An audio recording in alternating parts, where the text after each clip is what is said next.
So can you hear me? Yes. Very good. Thank you. Hi. Yes. Hello. Hi. Sorry for joining a little bit late. Feel free to introduce me anytime. Huh? Yeah. Hello, everyone. Hello. Hi. Thank you for joining. Hi, Jonathan. I will introduce you when we start the session. They'll be in a couple of minutes. Julia, do you have an ETA? We usually start 2 or 3 minutes after the hour.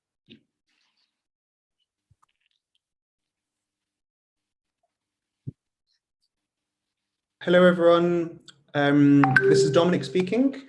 We, exactly as Jonathan said, we will be starting in a few minutes to allow people to connect, as people tend to connect on the hour and just a little bit afterwards. For our panelists and our speakers, as we are streaming live at the moment, whoever has their camera on will be visible in the live stream. So we kindly ask you to only turn on your microphone and your camera when we're coming up to your panel. That way you won't be appearing constantly in our stream. And Kirsten, Jonathan here, and Jonathan van Meerbeek is here. So we will be ready to start whenever you are happy and ready to start. Good. I'm Okay, ready well, anytime. You tell us.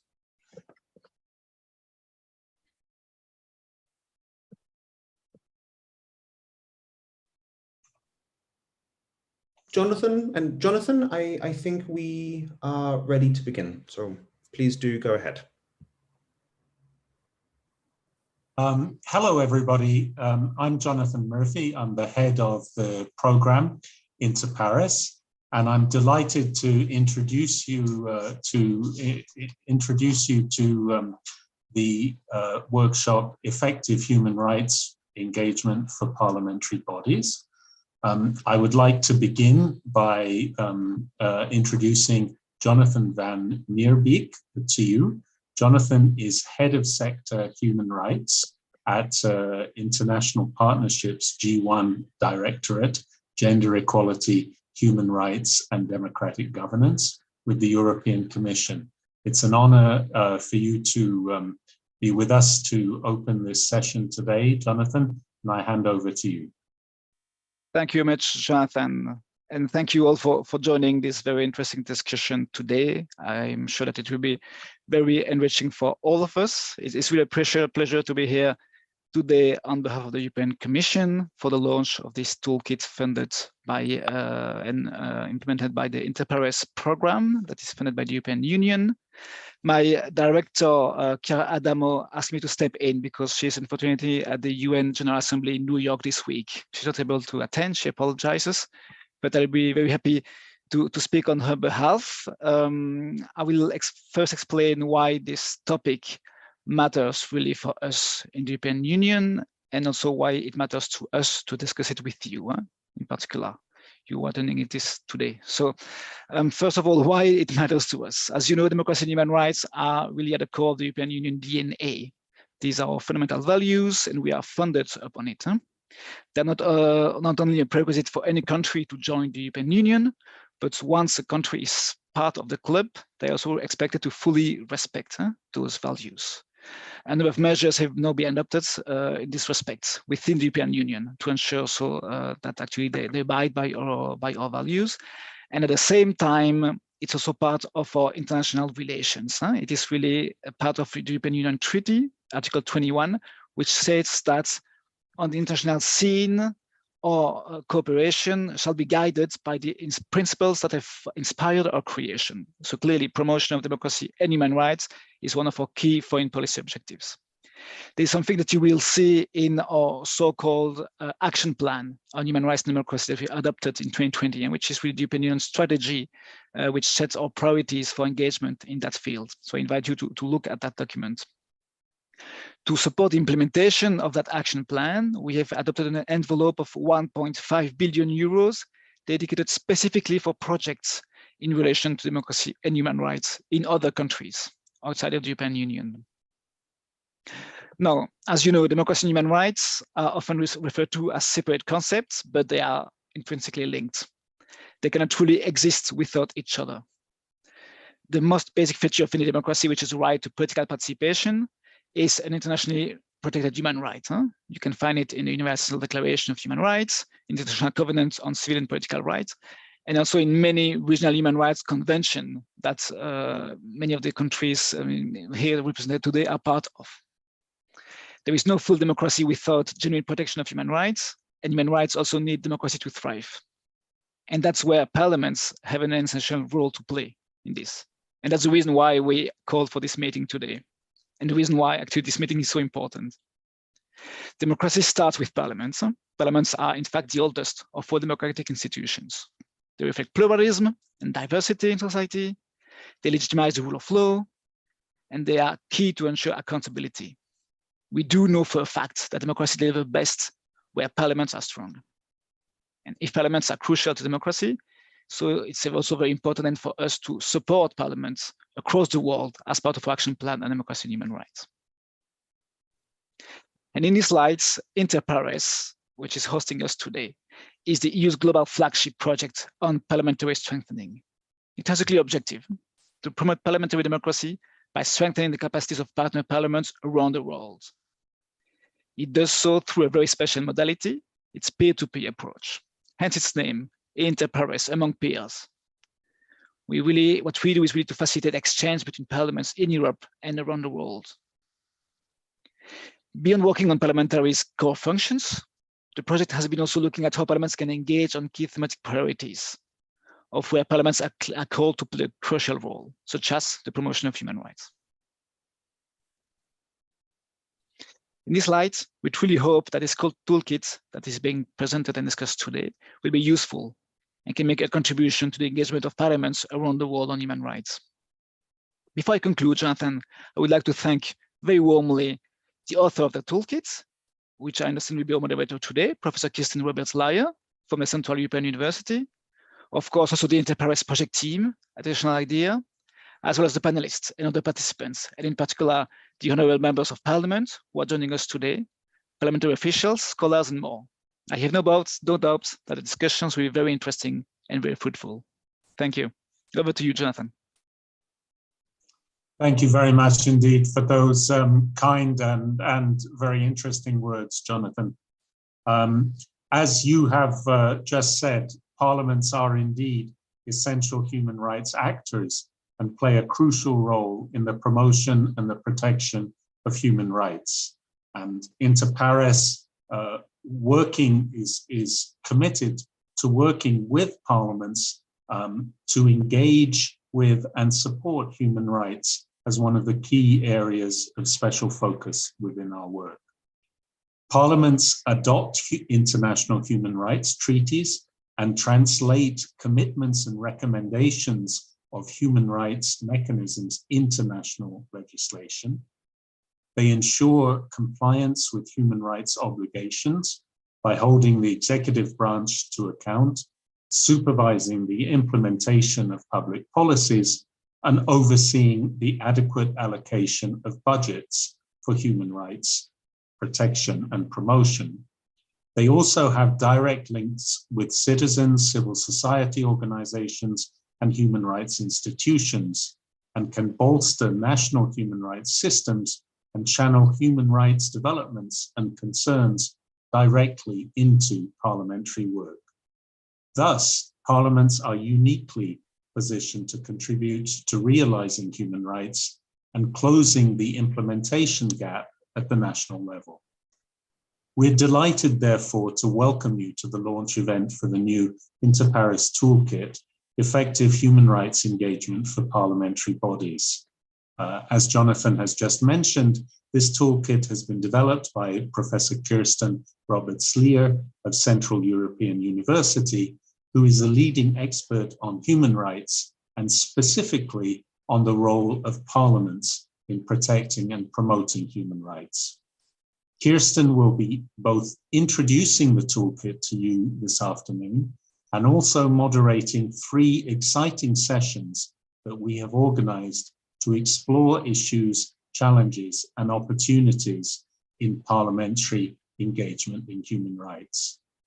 The dialogues this afternoon are structured around 3 panels that focus on 3 different groups of key actors in the human rights ecosystem. First of all, of course, members of parliamentary human rights committees. Second, national and regional human rights stakeholders that engage with parliaments. And third, intergovernmental organizations that promote standards for parliamentary human rights engagement. The 3 panels bring together distinguished panelists representing each of these groups. And the 3 panels focus in turn on, first, how do parliaments engage on human rights and what challenges do they face? How can human rights stakeholders support parliaments to effectively engage on human rights? And what are the future perspectives on human rights engagement by parliaments? I would like again to thank the members of parliament, representatives of national and international human rights bodies, and experts who have taken the time from their busy schedules to join us. I would also like to thank the European Union for their financial support to the Inter-Pares project. They fund the Inter-Pares project by 100%, and their commitment in terms of their policy commitment and programmatic commitment to human rights in all of their work to strengthen democracy. I'd like to thank you, our viewers and listeners, for taking part in this event, and we look forward to your questions, your thoughts, and suggestions during the workshop. So with no further ado, I'd like to hand over to Kirsten Roberts Lyer, who is going to introduce the toolkit and then moderate our workshop. Thank you very much. Thank you very much, Jonathan, and thank you very much indeed to both Jonathans for those opening remarks and for setting us up so well for what we're going to do this afternoon. So hello to everybody. It's wonderful to be here. As Jonathan Murphy has said, you'll be seeing me quite a bit for the next 2 hours as I moderate through the different panels for our wonderful speakers that are here with us today. But before we get to that, I'm going to talk briefly through what's in the toolkit and to hopefully inspire all of you to take a look and to take a read and to think about how you can implement it in your own work. Before I do that, I just want to very briefly take the opportunity to thank the IDEA and Inter-Pares team, particularly Jonathan, for reaching out on this work, as well as to Elena, Ingrid, Dominic, Katerina, and the team for their expertise, help, and support in bringing this toolkit to life. So as Jonathan has said, I'm Dr. Kirsten Roberts Lyer. I'm an associate professor at Central European University in Vienna, and I've been working on this topic of parliaments and human rights for more than 10 years now. And it was particularly inspired by my work at the Irish Human Rights Commission, Ireland's national human rights institution, where we worked a lot with the Oireachtas, the Irish Parliament. But nonetheless, it was very clear that there was a lot more that could be done, even though the Irish Parliament is comparatively quite a good and active one when it comes to human rights issues. And that started off my thinking about what could be done, given that parliaments are such an important actor at the national level, and in particular, how parliaments could be effective. So if you allow me to share my screen, I just have a brief presentation with the contents of our toolkit. So the toolkit itself is entitled Effective Human Rights Engagement for Parliamentary Bodies. And I want to briefly go through the overall aim, purpose, the intended audience, and discuss a little bit about the specific content, particularly looking at the mechanisms, stakeholder engagement, some of the tools available to parliamentarians to tackle human rights issues that come before them, and to briefly touch on some of the recommendations that are in the toolkit. I apologize in advance to the interpreters. I know I have that Irish habit of speaking a bit fast. I will do my best to keep it a bit slower, and I will remind all our panelists later to do the same. So the goal of the toolkit is stronger parliamentary engagement with human rights. And to achieve this aim, it provides tools and inspiration and ideas for those working on domestic human rights issues. We can divide the content roughly into two parts: structure of parliamentary human rights mechanisms and substance, practical ways to engage with human rights. And our panels today will discuss both of these parts that feature in the toolkit. So who is this toolkit for? It's designed particularly for parliamentarians and their staff, particularly those working on domestic human rights issues. It takes into account how busy members of parliament and their staff are, and also that they may not have prior human rights expertise. So originally it was conceived to accompany support provided to partner parliaments through the Inter Pares project. But indeed, it's for all parliaments and those who work with parliaments to enhance human rights. It's been created based on international standards, recommendations, and in particular, recent good practices in parliamentary human rights work across the EU. So throughout the toolkit, we've placed examples from EU parliaments and a couple of non-EU parliaments of good practice examples of what they have been doing to further their human rights work. It also looks at the mandates, competencies of parliamentary human rights bodies working on domestic issues and the factors that contribute to their effective functioning, and in particular, how they can operationalize their human rights work in practice. It does particularly focus on specialized human rights committees as best practice for parliaments in human rights engagement. And I'll come back to that concept in a moment. It also promotes the idea of active rather than reactive parliamentary engagement. That is, the idea that parliaments should actively monitor and oversee and examine human rights based on events in their country, rather than waiting for bills or reports or information to come to them. And finally, I think it's important to note that it tries not to duplicate existing good publications that are out there, including from the Council of Europe and, of course, the Interparliamentary Union. When it comes to the options for parliamentary human rights mechanisms, we've seen that the types vary widely across the EU in terms of their size and focus and mandate. And we have in the toolkit a chart that gives some examples of how these mechanisms look across the different EU parliaments. And there really is no one type across the EU. However, international standards do support the idea of establishing a dedicated human rights committee with a broad mandate and range of functions. And in particular, the benefits of such a dedicated mechanism are that it sends a signal to Parliament about its human rights obligations, that it centralizes human rights competency and expertise. It can inform parliamentary debate on human rights and develop specific and domestically appropriate human rights oversight mechanisms, as well as providing a focal point to liaise with international and regional mechanisms.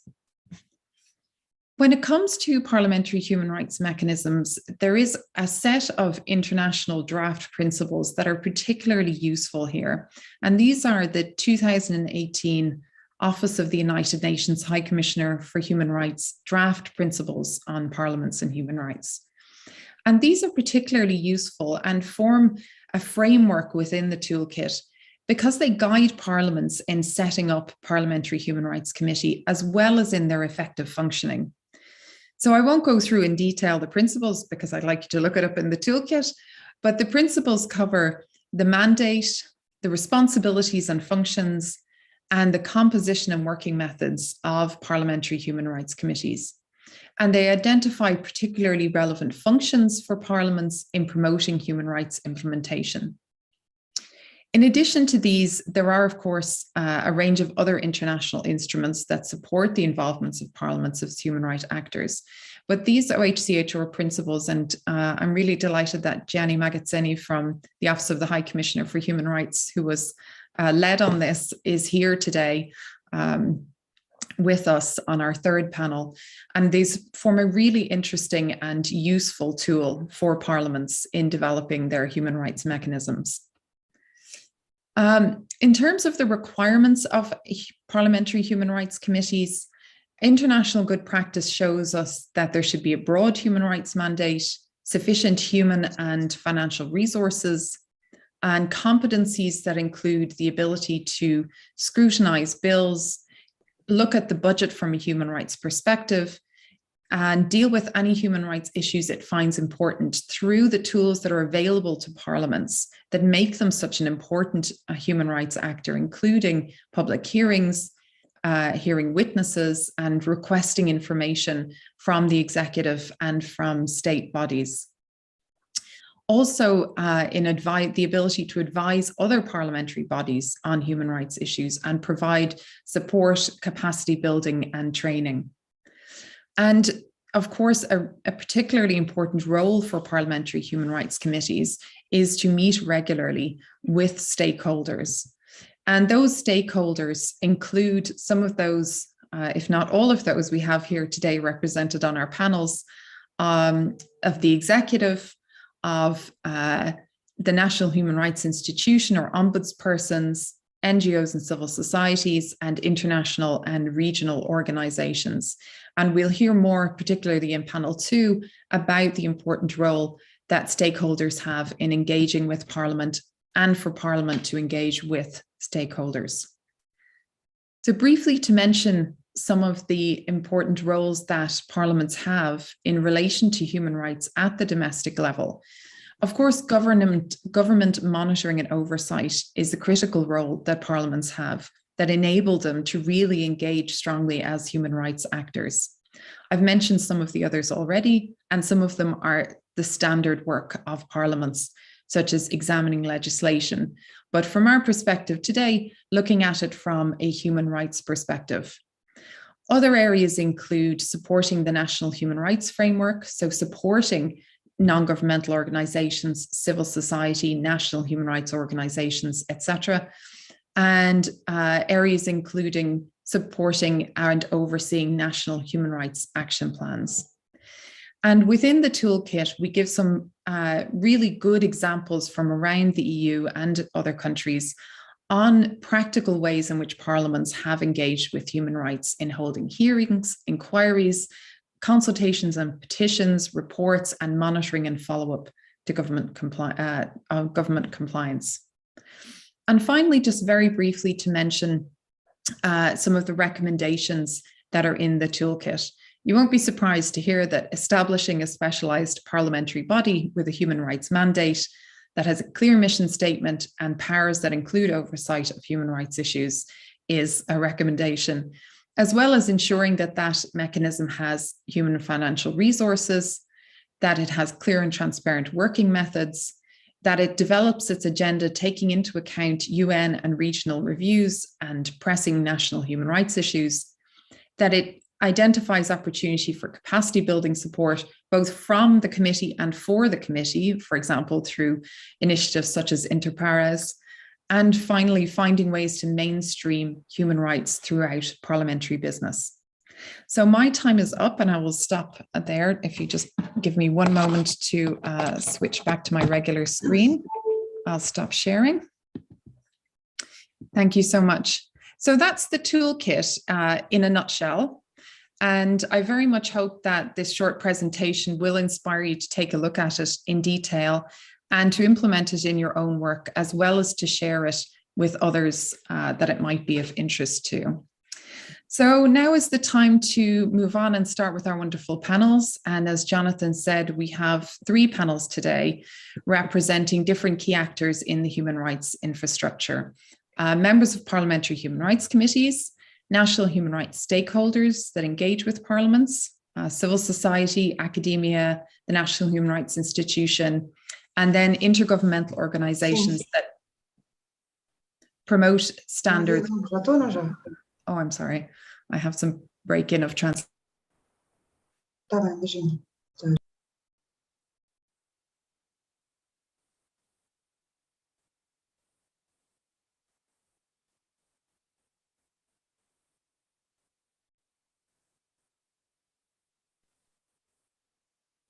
You're muted, Kirsten.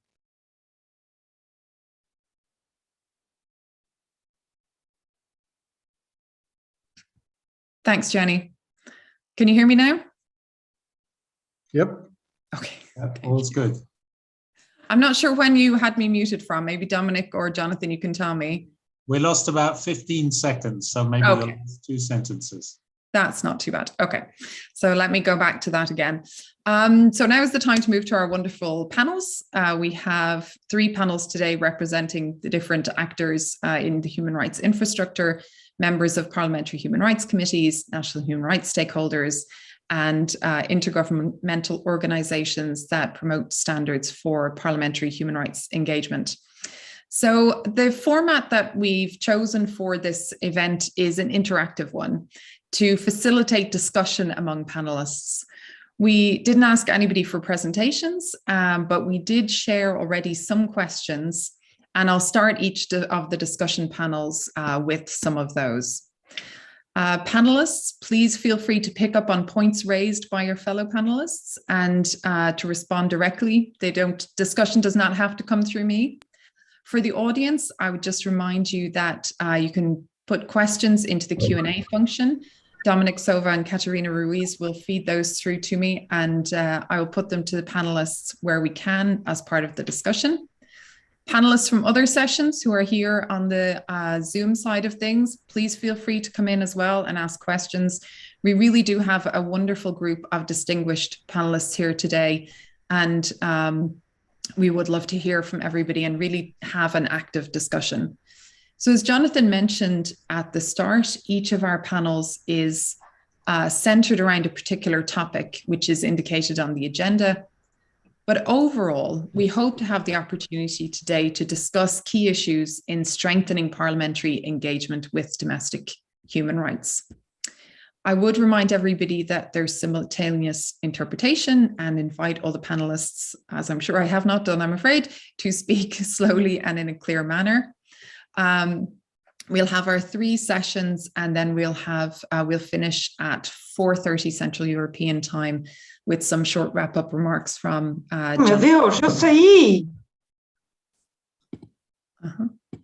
And perhaps if I can remind all panelists as well, if you could stay muted until you need to come in, that would be great. And if you are having any trouble, just drop us a note to Dominic or Caterina from Interpares in the chat, and we can get that sorted. So our first discussion panel is on the question of how do parliaments engage on human rights and what challenges do they face? We're really delighted to welcome distinguished members of parliament from 5 countries today: Bhutan, Chile, the Maldives, Portugal, and Spain.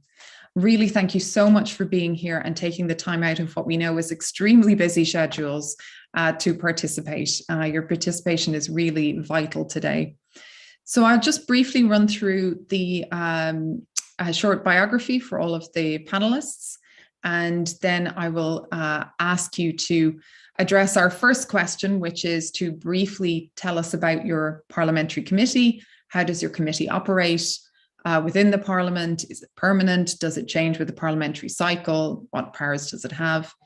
And then in the second round of discussion, if you could give us some examples or an example that particularly stands out to you of how your parliamentary committee has engaged on human rights. And we're starting with those 2 questions because one of the aims of the toolkit is to share practical examples, both in terms of structure and type and also for substantive work. So our distinguished panelists today, we have Pasan Dorji, who's a member of the Parliament and a member of the Human Rights and Foreign Relations Committee of the National Assembly of Bhutan. He's worked for the UNDP in Bhutan, was a founding member of the Bhutan Transparency Initiative, and has a background in journalism, being the first president of the Journalists Association of Bhutan. He holds a PhD in international relations from City University of Hong Kong. Jihan Mahmood is a member of the Parliament and chairperson of the Committee on Human Rights and Gender of the People's Majlis of the Maldives. She's a part of the Interparliamentary Union's Committee on Democracy and Human Rights. And prior to that, she was a commissioner of the National Human Rights Commission of the Maldives. Isabel de Lima Mayer Alves Moreira has been a member of the Parliament of Portugal since 2011 and is president of the Subcommittee on for Equality and Non-Discrimination of the Committee on Constitutional Affairs, Rights, Freedoms and Guarantees. She's a lawyer and holds a master's in constitutional law. Gaston Savedra Chendia is president of the Committee on Human Rights, Nationality and Citizenship of the Chilean Senate and has been senator for the Biobío region since 2021. Before that, he was a member of the Chamber of Deputies and mayor of Talcahuano for 2 periods, city councillor and advisor and leader of several trade unions. And last but absolutely not least, Sonia Guerra Lopez has been a member of the Congress of Deputies of Spain since 2020. She's a member of a number of parliamentary committees that address human rights, including the Equality Committee, Committee on Social Rights and Comprehensive Disability Policies, Committee for the Monitoring and Evaluation of the Agreements of the State Pact on Gender Violence, and Committee on the Rights of Children and Adolescents. So I'm really delighted to welcome you all here today. So Pasang, I'll go in the order that we are on the agenda, if that's okay with everybody. Pasang, that means you go first. So maybe you could open us up by briefly telling us about your parliamentary committee. And then if each of the panelists could take over directly, that would be very welcome to keep a nice flow going. So Pasang, the floor is yours.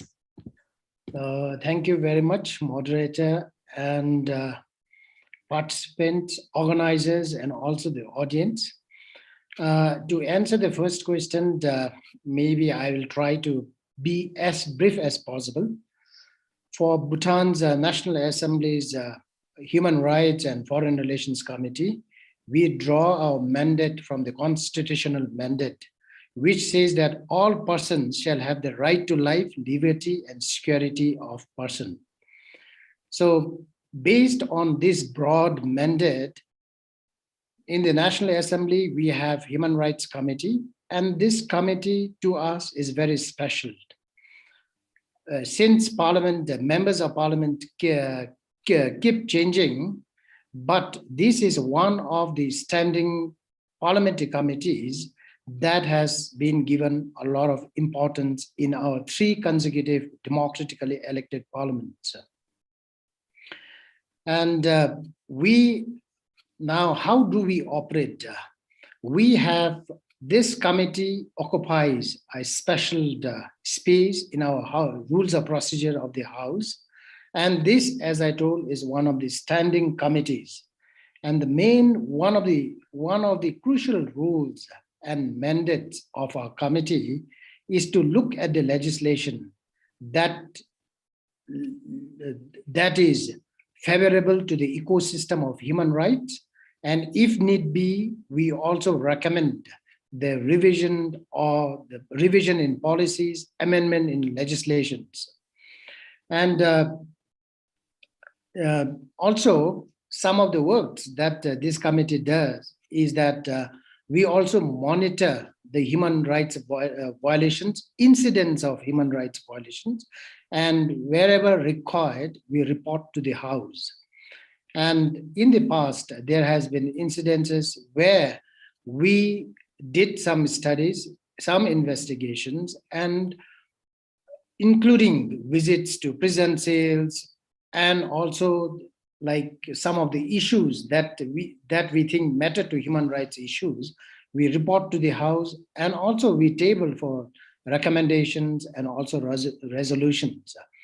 So this committee, as I told, at the moment, it has been given a lot of importance, and especially in the National Assembly, it does major work.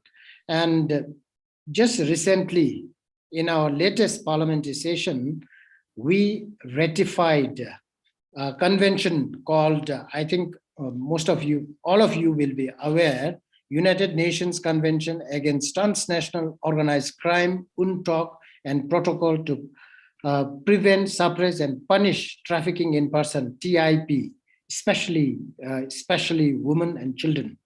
And we are also a member of, we have also ratified CEDAW, CRC, So this committee has been crucial in doing all this stuff. So maybe I give the floor to the next.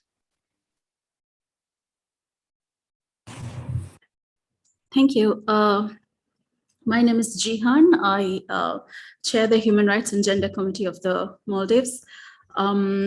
Professor Kirsten, honorable panelists, distinguished staff of Interpares, and everyone tuned in from near and far. Good evening from a very sunny Maldives. I will also try my best to speak slowly and clearly. First of all, congratulations to Interpares and Kirsten on a very useful toolkit, which I'm sure that parliaments aspiring to work on human rights more would find inspiration and guidance from. The Human Rights and Gender Committee is one of the 17 standing committees of the Maldives Parliament. According to the standing orders of the Parliament, it is a permanent committee. We have a dedicated and broad, we are a dedicated committee on human rights and gender with a broad mandate. It is a 11-member committee with an odd number in case there are disagreements and we need to, and the chair needs to vote. It also has 2 of the only 4 female MPs in the Maldives Parliament. Human rights and the committee is vested with a broad mandate, as I said, to promote, respect, ensure and protect, and also fulfill human rights and work towards gender equality. The standing orders are all, and also the Constitution, in fact, talks about powers of the Parliament permanent committees, where we've been given sufficient powers to execute the mandate of the committee. These include the power to summon ministers, judges, independent institutions, any authority or state official or person or organization with regards to a matter concerning human rights. It does have the power to investigate into individual complaints, conduct parliamentary inquiries, conduct visits unannounced and also announced to places that the committee deems fit, especially places where persons are deprived of their liberty, conduct parliamentary and also work on prevention, especially to prevent human rights abuses, conduct research into human rights situations, advise the executive and the judiciary on human rights related matters, conduct public hearings on laws and issues pertaining to human rights, conduct hearings with public and civil society organizations and also victims. It does have the unique function of the power to appoint and remove independent institutions, members, or ombudspersons with a human rights mandate. That means we appoint or are also in charge of dismissal of the National Human Rights Institution commissioners. We also have the power to engage with the international parliamentary bodies, such as the IPU, producing human rights reports and engaging the whole house or plenary in debates pertaining to those reports. We can also issue recommendations to all state entities and independent institutions. We also have the power to make our own committee mandate related to the standing orders or particular issues, such as how we appoint members to independent institutions on human rights. And interestingly, before I end this intervention, I also want to note the fact that the committee is also vested with the power to conduct committee meetings outside of the parliament, irrespective of venue, even abroad or even during recess. This is just in order to be able to respond to emergency situations. I will also leave it at that for now. To the next speaker. Thank you. Thank you very much. Thank you for the invitation. Congratulations, Kirsten. I will also try to speak slowly and to be very brief. My name is Isabel. I'm currently the president of the Equality Commission. This is a commission that works under the first commission, which is the Constitutional Affairs Commission, and this commission deals with the equality issues And of course, each party has members of that represents them in this subcommission. And the Commission works with several topics regarding equality, such as racism, domestic violence and gender equality, LGBT rights, migrations, refugees, and we work not only inviting organizations and people that work in this kind of issues, so that we can really know what's happening in the field in what comes to these important issues. This is one side of our work. We also can organize visits so that the MPs can have a reality interpretation of what's happening in each topic. So we organize visits to places that we find important, so we can be more aware of what's happening in reality. And then we have also legislative work. So whenever the first commission thinks that some kind of law will be more well prepared in the subcommission, because it's something that has to do, for example, with gender equality. That was what happened with the Istanbul Convention, when we had to turn into domestic law. We did it in the subcommission, and then when the work was done, it was validated in the commission, in the first commission that works as the head of the subcommission. So it's like it's a very important subcommission that works not only in laws, but also asking important questions either to members of the government, but also to organizations that work in the field, but also that goes to the field to know and to visit the organizations and who is actually working in the issues that we have to work on and to make reports on.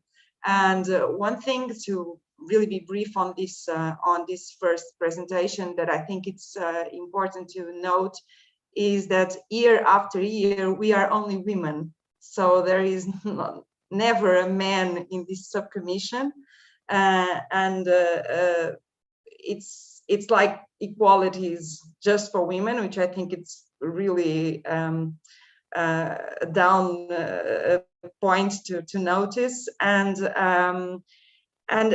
some people discuss if it would be a positive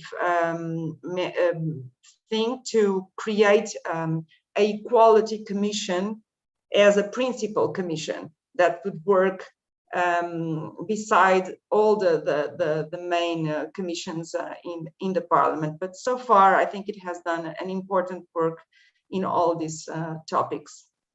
Thank you.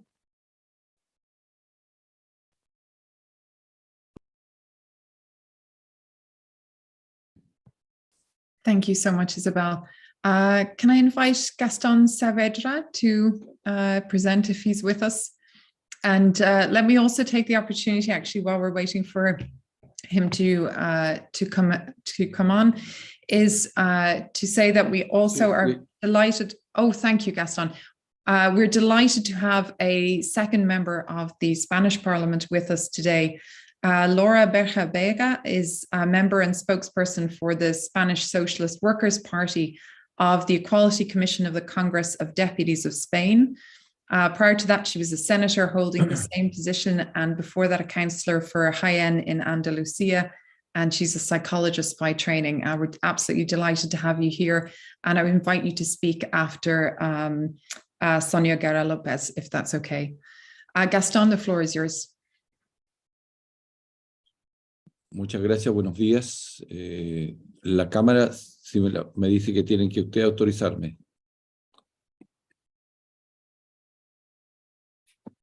Bueno, Yo soy en este minuto el presidente de la... Ahí está. Muy buenos días a todos. Un gusto compartir y agradecido de la invitación que se nos hizo a estar en este panel y compartir experiencias legislativas en nuestros diferentes países. El Senado de la República de Chile tiene una comisión permanente de Derechos Humanos, Nacionalidad y Ciudadanía, así se denomina, y está compuesta por 5 senadores elegidos democráticamente todos, y después acordados quiénes son los que los representan, de multipartidario. Por tanto, ese es un primer hito importante de resaltar, en donde la diversidad de las representaciones políticas se tiene que expresar en esa comisión, y por tanto es el primer respeto a los derechos de opción y elección ideológica de cada uno y filosófica de cada uno de los que estamos allí en el Congreso.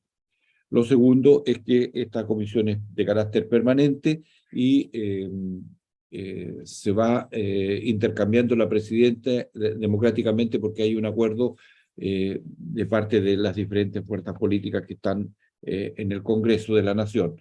Lo segundo o tercero es que el enfoque que tenemos es primero absolutamente democrático. Se abre de puertas abiertas para recibir en audiencias públicas a quienes son los que solicitan o requieren o nosotros percibimos que es necesario que estén en la comisión entregando sus diferentes puntos de vista en materias legislativas, o si hay una situación que amerite la presencia de quienes son los que están pidiendo esta audiencia pública por una violación o por algún acto que atente contra los derechos humanos en el país. Luego está el enfoque que nosotros le queremos dar al trabajo legislativo que desarrollamos en el Congreso de la Nación. Debemos legislar y deliberar utilizando este enfoque de derechos humanos. No lo entendemos de otra forma nosotros cómo podemos llevar a cabo nuestras tareas como legisladores y la función más tradicional, porque el Parlamento. El Parlamento es consustancial, por lo tanto, a la existencia de la democracia en nuestros países. Sin Parlamento, sin Congreso de las Repúblicas, no es posible tener democracia. Es la expresión de la representación fidedigna de los ciudadanos en el Congreso a través de su elección y su votación. Decir además que en esta comisión se aprueban todo lo que son los tratados que el país suscribe y que por lo tanto pasan a ser leyes de la República de Chile. Deliberar, ¿cierto?, para presentar proyectos de ley y aprobar leyes con un enfoque de derechos humanos. Eso lo hacemos también dentro de la facultad de presentar proyectos que existen para cada parlamentario y aprobar leyes que sean consistentes con el derecho internacional y los derechos humanos, tanto de manera propositiva como derogando a veces leyes que son atentatorias contra los derechos humanos. Y que debieran hacerlo si están inspirados, ¿cierto?, en un tratado internacional. Luego está fiscalizar los actos de gobierno en materia de derechos humanos. Corresponde, por lo tanto, al Poder Legislativo, o en alguna de sus cámaras en particular, está la Cámara de Diputados, la función constitucional de controlar los actos del Ejecutivo y, en general, supervisar, de modo que las instituciones del Estado, las instituciones públicas, cumplan con las obligaciones en materia de derechos humanos, entre la forma de desempeñar el rol que tenemos. Promover, por lo tanto, el cumplimiento de las obligaciones internacionales de derechos humanos, firmar y ratificar tratados por parte del país, impulsar la observancia y los procedimientos del sistema universal de los derechos humanos a través de diferentes mecanismos, sea a través de el Senado de la República tiene un canal de televisión y vamos transmitiendo esto. Segundo, también tenemos relaciones o acciones en terreno. Vamos a los diferentes lugares donde se nos invita o pedimos ir, donde se hace la promoción de los derechos humanos, pero al mismo tiempo son acciones permanentes de acercar este poder del Estado chileno a la ciudadanía y mantener este tipo de relaciones dialogantes para fortalecer la democracia y las buenas prácticas del Senado en el país. Representar a los ciudadanos y promover sus derechos tanto a nivel nacional como internacional. Y esta función, el Parlamento representa la pluralidad política que mencioné al comienzo de mi exposición y que existe en nuestro país, haciendo presente las distintas opiniones y sensibilidades políticas de la ciudadanía en los debates sobre las legislaciones de políticas públicas que se dan en nuestro país. La labor de representación también está vinculada a la promoción de los derechos humanos. En suma, tenemos una comisión de carácter permanente que es abierta a todos los ciudadanos, que legisla para todos los ciudadanos sin exclusión alguna, que va poniéndose al día con los diferentes directrices que van surgiendo desde la sociedad civil para ir recogiendo todo lo que son los derechos y plasmarlos en las legislaciones que van modernizándose y adecuándose a los tiempos que corren y a la cultura que estamos viviendo. Por tanto, en esta Comisión de Derechos Humanos que me toca presidir por el transcurso de un año, es la que está establecida para direccionar todo lo que son políticas públicas para el respeto, la promoción y la ejecución de todo lo que son los tratados internacionales que para el país pasan a ser leyes cuando estos son ratificados por el Congreso de la Nación, y de ahí es que el rol de esta comisión es clave para que justamente se acepten y se promuevan todas estas ideas que son globales, pero que son acordadas también por la presencia de nuestro país en la Comisión Internacional de Derechos Humanos y en los diferentes espacios en donde participa Chile con sus representantes. Es por lo tanto el establecimiento en el país de esta política. Hemos tenido dificultades también en un tiempo cercano, producto de las divergencias propias que se han dado del proceso constituyente que, como ustedes saben, se llevó a cabo en días pasados, pero que hemos tratado de salvar, entendiendo que es la democracia el centro de la vida de los chilenos, y de allí no nos apartaremos, porque es la forma de gobierno que conocemos, en donde los derechos humanos se tienen que respetar y deben tener la centralidad de esa sociedad que aspira a vivir en igualdad, con inclusión y con todo lo que es los aspectos de superación de desigualdad territorial, sociocultural que vive nuestro país. Y por lo tanto es nuestra tarea contribuir a la superación de esa situación, y por eso es que esta comisión de carácter permanente debate semanalmente, acuerda y va entonces escuchando y promoviendo, reitero, lo que son las prácticas de los derechos humanos en nuestro país. Muchas gracias.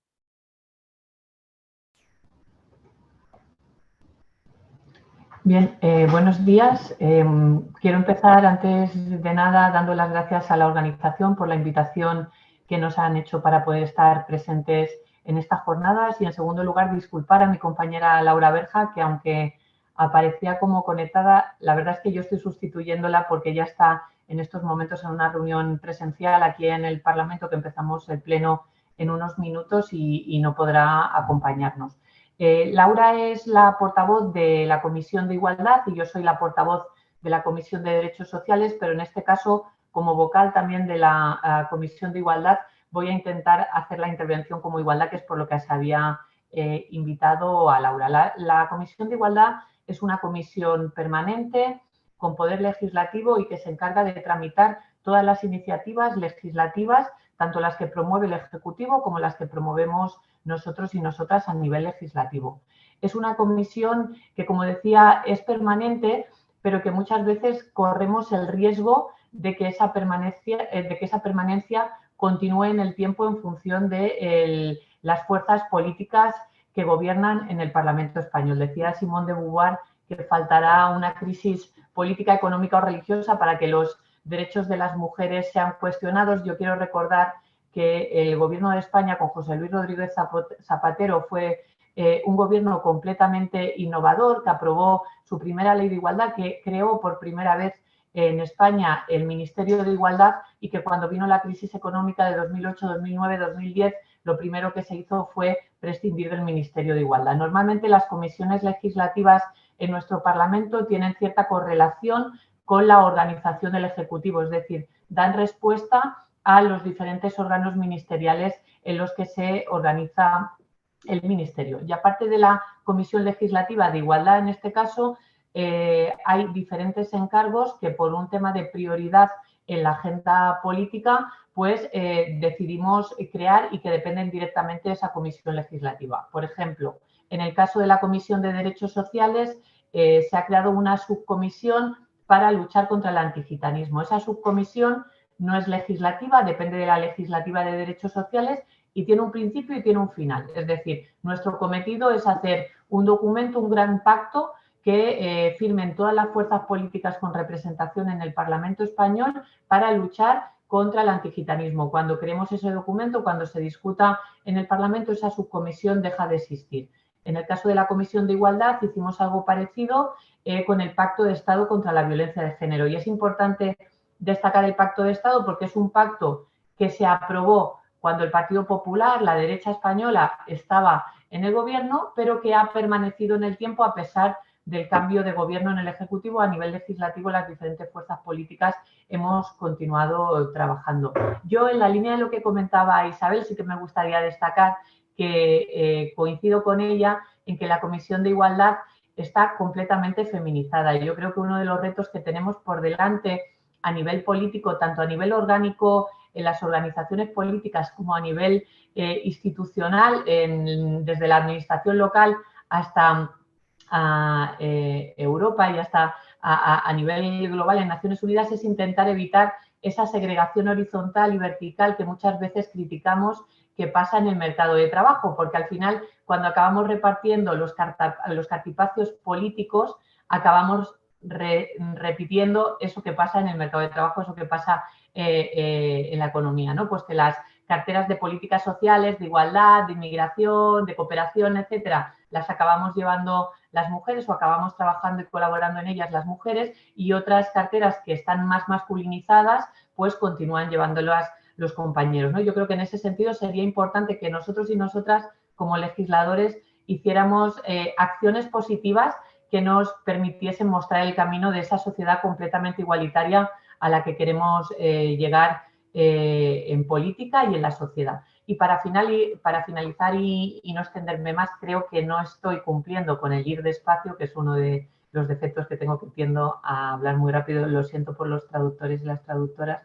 Os quería comentar que para nosotras es muy importante que uno de los objetivos de Beijing se cumplan a nivel legislativo y a nivel ejecutivo. En concreto, el que hablaba de la gender mainstreaming ya en 1995, en la cuarta conferencia mundial de Beijing. Para nosotros es importante que haya una comisión específica que vele por los derechos humanos de las mujeres, como es la Comisión de Igualdad, pero también es muy importante que desde las diferentes comisiones, justicia, inmigración, derechos sociales, personas con discapacidad, economía, trabajo, etcétera, etcétera, etcétera, haya compañeras y compañeros que defienden la necesidad y la urgencia de incorporar la perspectiva de género en el global de las políticas que legislamos y, por lo tanto, que también se trabajan a nivel ejecutivo. Muchísimas gracias.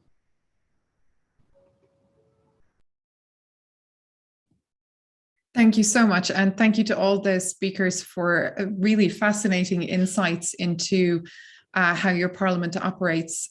It's really interesting to hear the different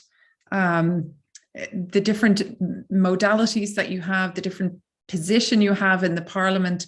And I think particularly what Sonia has just mentioned brings us to an important question that I would like, if I could, ask you all to address in the next 10 minutes. I'm feeling sorry we don't have a lot longer because it was such wonderful panelists to hear from.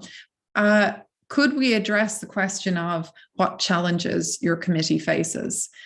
As you know, one of the points of the toolkit is to try and to identify how to promote parliamentary engagement with human rights, and understanding and addressing the challenges that they face is critical to being able to do that.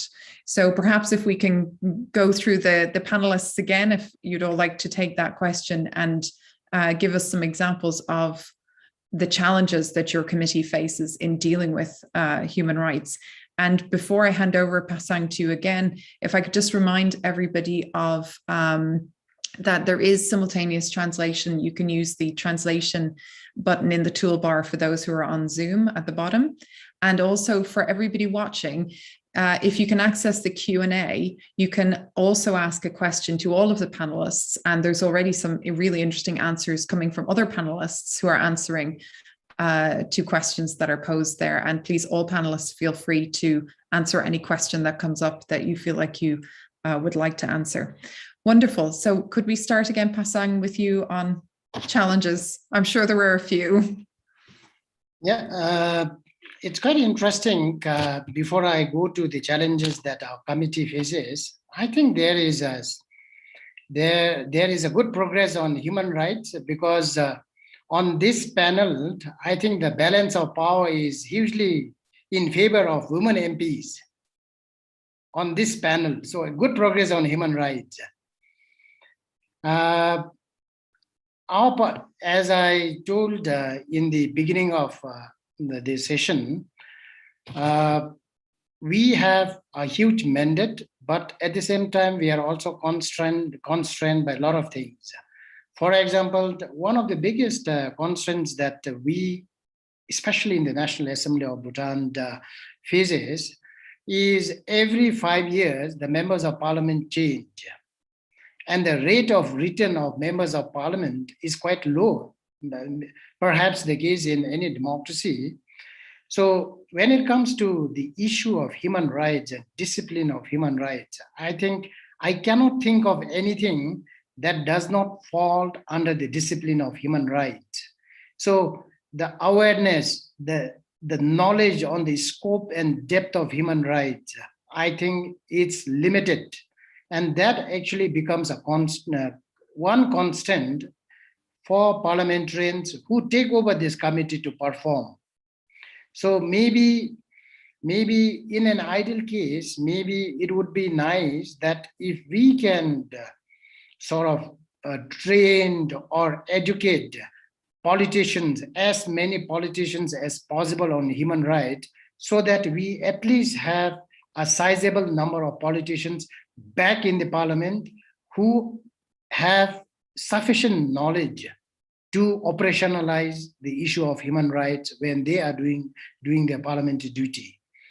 And second and the last challenge that we have is, as a resource-constrained country, it's always the problem when it comes to the allocation of budget, because all developing countries actually go through the shortage of budget, especially in carrying out their developmental activities.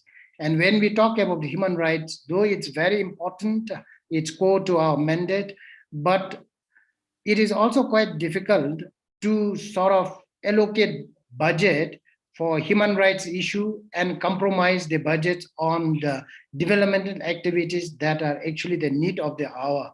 So if we can actually solve these two fundamental problems, the awareness of among the members of parliament on human rights and the addressing of the budgetary constraints that we faced, maybe we can take our work to the higher level.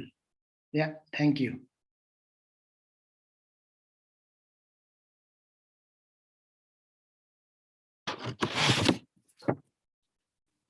In fact, same for our parliament as well. Before I jump into some of the challenges that I wanted to share, I also feel that I need to give some context, take a moment to give some context into the Maldives Human Rights and Gender Committee. So this committee is one of the new committees of our parliament, which it came into existence just 3 years ago. So we have been working as a standing committee, permanent committee of the parliament only for the past 3 years.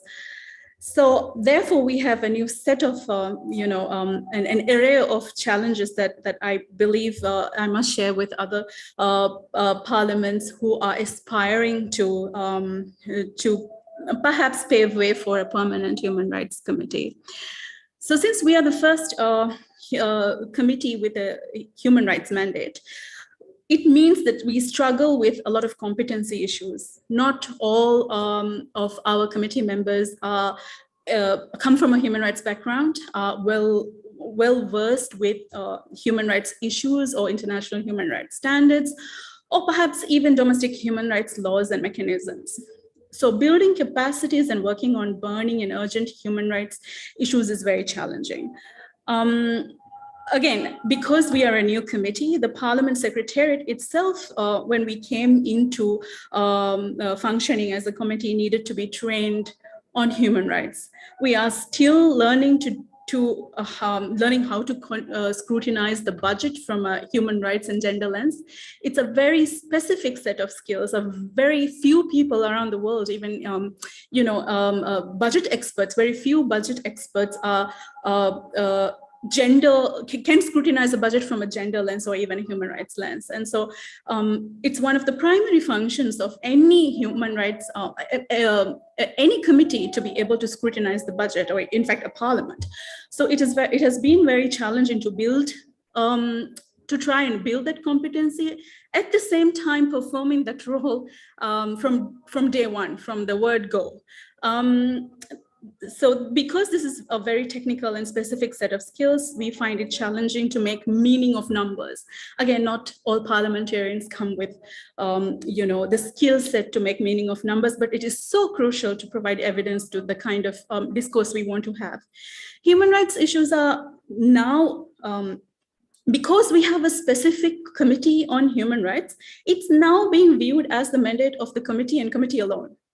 And with the whole House withdrawing from taking ownership of human rights issues, and also looking at it as a cross-cutting issue across all committees. Like, for instance, we do have a thematic committee on environment and climate change. It is the most pressing recent new human rights issue of our times, definitely. But then again, we don't really know how to work in tandem. We're figuring it out. The workload is unrealistic because we are the first human rights committee. All the issues that we have, the country has never been able to address in the parliament from a human rights issue has been dumped on us. Hence, with the help of with organizations like Westminster Foundation, we are working on, making our first annual work plan, our first strategic plan, which would be the first in the Maldives Parliament. But we as a committee remain nervous about not being able to attend to everything. We must, in a bid to plan our work. So the most challenging, this is my last point, please forgive me.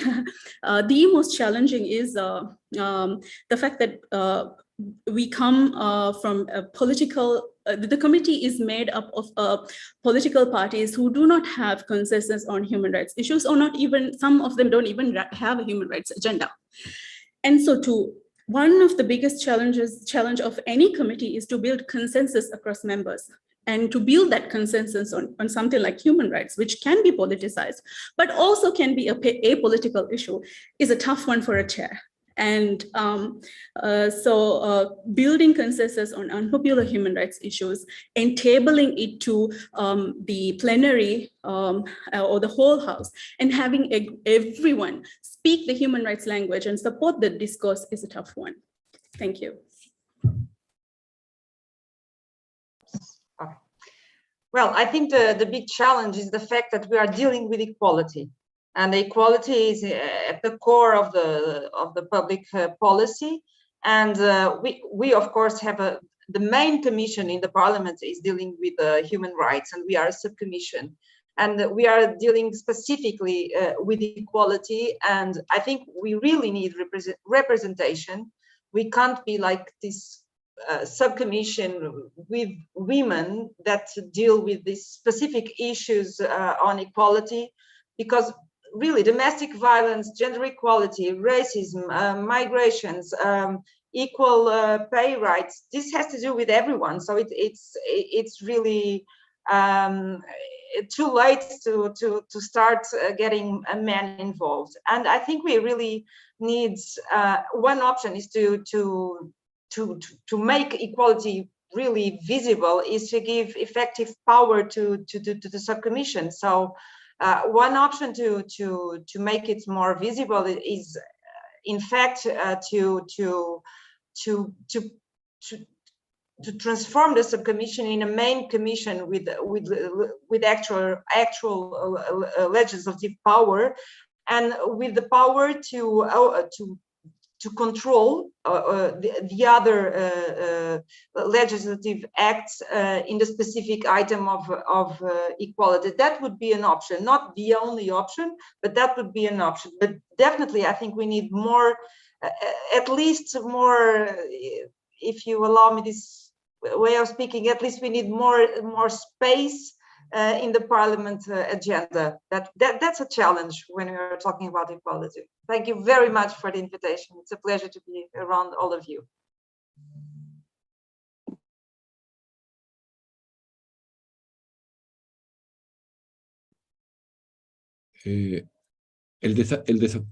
Gaston Savedra. El desafío para nosotros es seguir en la promoción de los derechos humanos, entendiendo que es un país muy desigual en todos los aspectos de la vida cotidiana de los ciudadanos y ciudadanas que habitamos Chile. Sigue habiendo desigualdad de género, sigue habiendo desigualdad en los derechos en el país respecto de la educación, del trabajo, y por lo tanto hay ámbitos en donde existen los espacios suficientes como para lograr un acuerdo de carácter transversal independiente de las posturas ideológicas de los partidos que están en la sociedad en nuestro país. Se trata de hacer entender que los derechos humanos son un elemento de carácter transversal y consustancial a la democracia. Sin derechos humanos no tendremos una democracia sana, no tendremos una democracia que efectivamente permita la paridad de género, que a igual trabajo, igual paga, que nuestros pueblos originarios estén incluidos con el reconocimiento pleno a su cultura, a su lengua, a su relación con la tierra, en fin. Y por lo tanto la gran tarea, diría yo, para tener una futura generación de chilenos y chilenas es trabajar mucho en la promoción de los derechos humanos como un elemento formativo en los programas educacionales en nuestro país. Eso tenemos que convencernos y tenemos que, por lo tanto, llevarlo a cabo para, reitero, tener una democracia sana, pero una mejor ciudadanía y mejores espacios de participación para el cuidado de la democracia como sistema de gobierno en donde el trato igualitario entre los seres humanos es vital y al mismo tiempo urgente que se dé en nuestro querido país. El camino es el desafío. Somos parte del Congreso de la Nación, de una comisión permanente, por tanto ahí a diferencia de lo que he escuchado, tenemos a lo mejor una pequeña ventaja que debemos aprovecharla en el buen sentido de la palabra para la promoción de los derechos humanos como un elemento transversal en la sociedad y al mismo tiempo en los procesos legislativos para que el enfoque que se dé en la legislación sea la promoción y el respeto de los derechos humanos.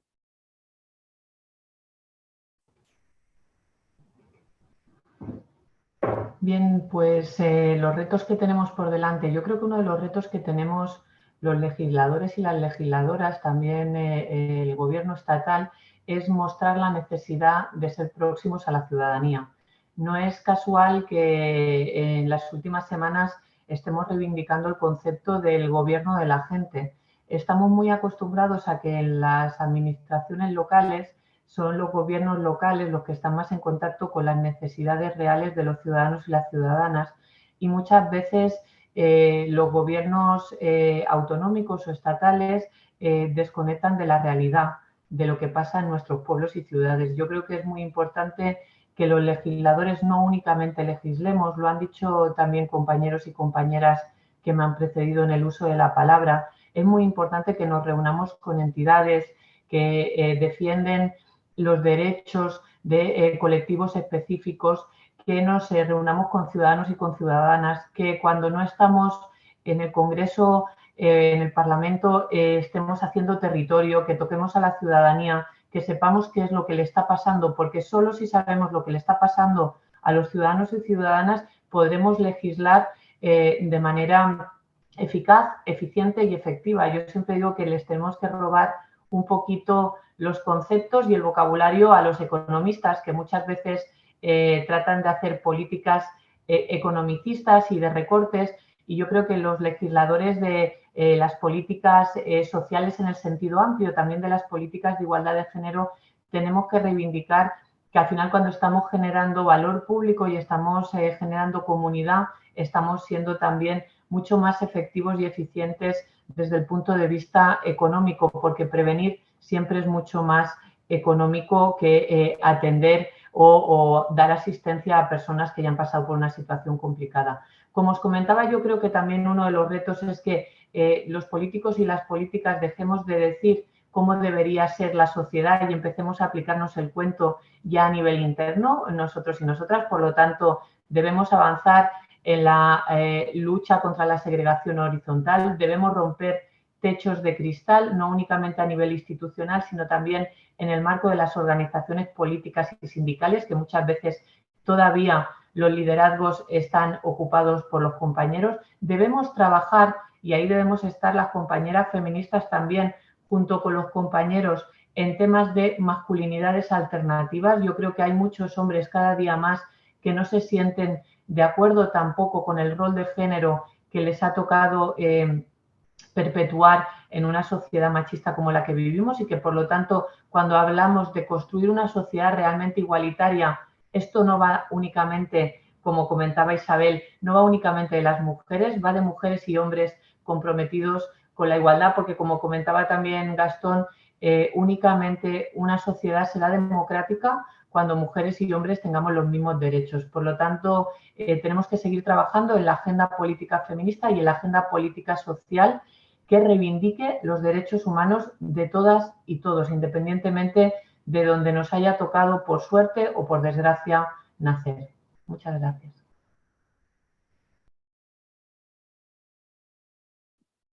Thank you so much. Pasang, Jihan, Isabel, Gaston, Sonia, you have been wonderful panelists. Thank you so much. I could listen to you all afternoon. I know you don't have the time for it, and we don't, but I do hope that there will be an opportunity to hear from you again in the future. It's been really just fascinating to hear your experience and your expertise, and I thank you so much for it. I do invite you, I know it's late in Bhutan, it's getting late in the Maldives, but and you all have very busy agendas, but those of you who are able to remain, we do invite you, of course, to not just listen, but also if there's any points and comments that you'd like to make in the next panels, please absolutely feel free, just use the raise hand function at the bottom to come in and be part of those discussions too. You would be absolutely more than welcome. Thank you so much again for your time. So now we move on to our second panel, and I am conscious that we are slightly over time. We're absolutely aware of that, and we will not go late. We will not go past 4:30. Jonathan Murphy and I will keep our closing remarks very short to make up for any lost time. So our second discussion panel focuses on how can human rights stakeholders support parliaments to effectively engage in human rights. And for the second time, Sonia Guerra Lopez provided us with a wonderful segue into our next segment, because she was exactly mentioning that issue of getting into the field. And stakeholder engagement is so critical. So we're really delighted to welcome three distinguished guests who can give us the perspective from civil society, academia, and national human rights institutions. I think you've all heard me already give the reminder that we have simultaneous interpretation, and we invite you to speak in a slow and clear manner. I have that reminder keeping for myself too. Audience, please remember there's a Q&A that you can use. Other panelists, please do come in and as you would like, if there's anything that you would like to comment. I'll introduce our three panelists, and then we'll have the same approach. We'll start with some questions that we had sent in advance, and we'll take it from there. So our first panelist is Tina Jakovich, who is an organizational coordinator of the Human Rights House Zagreb, a human rights watchdog and advocacy organization in Croatia. Tina is also a PhD candidate at the Faculty of Political Science of the University of Zagreb. Then we have Dr. Alice Donald, who is an Associate Professor of Human Rights Law at Middlesex University in the United Kingdom. And her research interests include the relationship between human rights and democratic governments and matters related to human rights implementation. She's facilitated several training sessions for the Parliamentary Assembly of the Council of Europe on the role of national parliaments in the implementation of judgments of the European Court of Human Rights. And if I can add my own little aside, is the author of a really wonderful study with the Council of Europe on parliaments and human rights. And Dr. Beate Rudolph is the director of the German Institute for Human Rights, Germany's independent national human rights institution since 2010. From 2016, she also chaired the Global Alliance of National Human Rights Institutions. Previously, she taught public law and public international law and European law as a junior professor in the Department of Law at the Free University of Berlin. You're all very welcome to our discussion today. So our first question, our opening question is, how have you as a national human rights institution or a civil society organization or NGO or academic engaged with Parliament and human rights? And the second question, which you may also take as part of that, is what challenges have you faced when engaging with parliaments on human rights?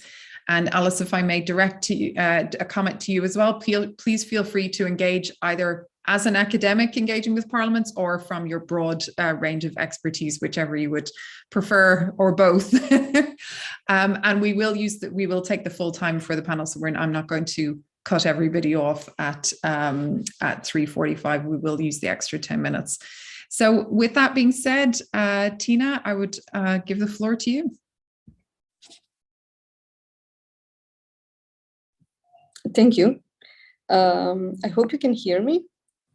Good. So yes, I'm Tina from Human Rights House Zagreb, and I will speak from the NGO perspective on cooperation with Committee on Human Rights and Rights of National Minorities. That is the body that is in charge in Croatia. So it's a parliamentary committee in Croatia. So there are some specificities in this body because in Croatia it has 15 members, and 4 of them are so-called appointed members. And I'm telling this because it's important for our cooperation with them, because 2 of those members are NGOs so dealing with human rights. And these members, they have the same rights and duties as the MPs who are the members of the committee, except they don't have a right to vote and to enact decisions. And we as NGOs, so we also nominate candidates for that body. And of course, when representatives of NGO dealing with human rights are there in this committee, this is the first and the most clear-cut way that we cooperate with the committee. It is very important for us to have this kind of cooperation, and the possibilities for a representative of NGO dealing with human rights to take direct part and to be invited to regulatory sitting and thematic reports, discussion, and any activities of the committee. We as NGO would definitely like to see more interaction between civil society and the committee. We would like to see more also experts and academia being invited to sittings and talking on issues of human rights, and more broad topic discussed in the committee. But then, of course, this is not the only way that we cooperate with the Committee on Human Rights and Rights of National Minorities. We also do organize our events that we then invite members of the Parliamentary Committee to discuss. And so last year, for example, we did a public discussion on UN UPR on the implementation of recommendations for Croatia. And we organized that discussion because actually before that event that we organized, it was a discussion in Parliamentary Committee a year ago, so in January 2020. And so then during the pandemic, there were no special focus discussion on UPR, and especially not the one that would include a broader stakeholders that we invited.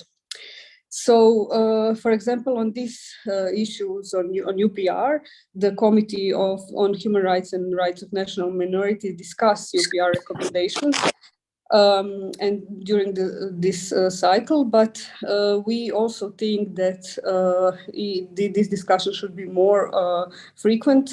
We would like to see them on a yearly basis.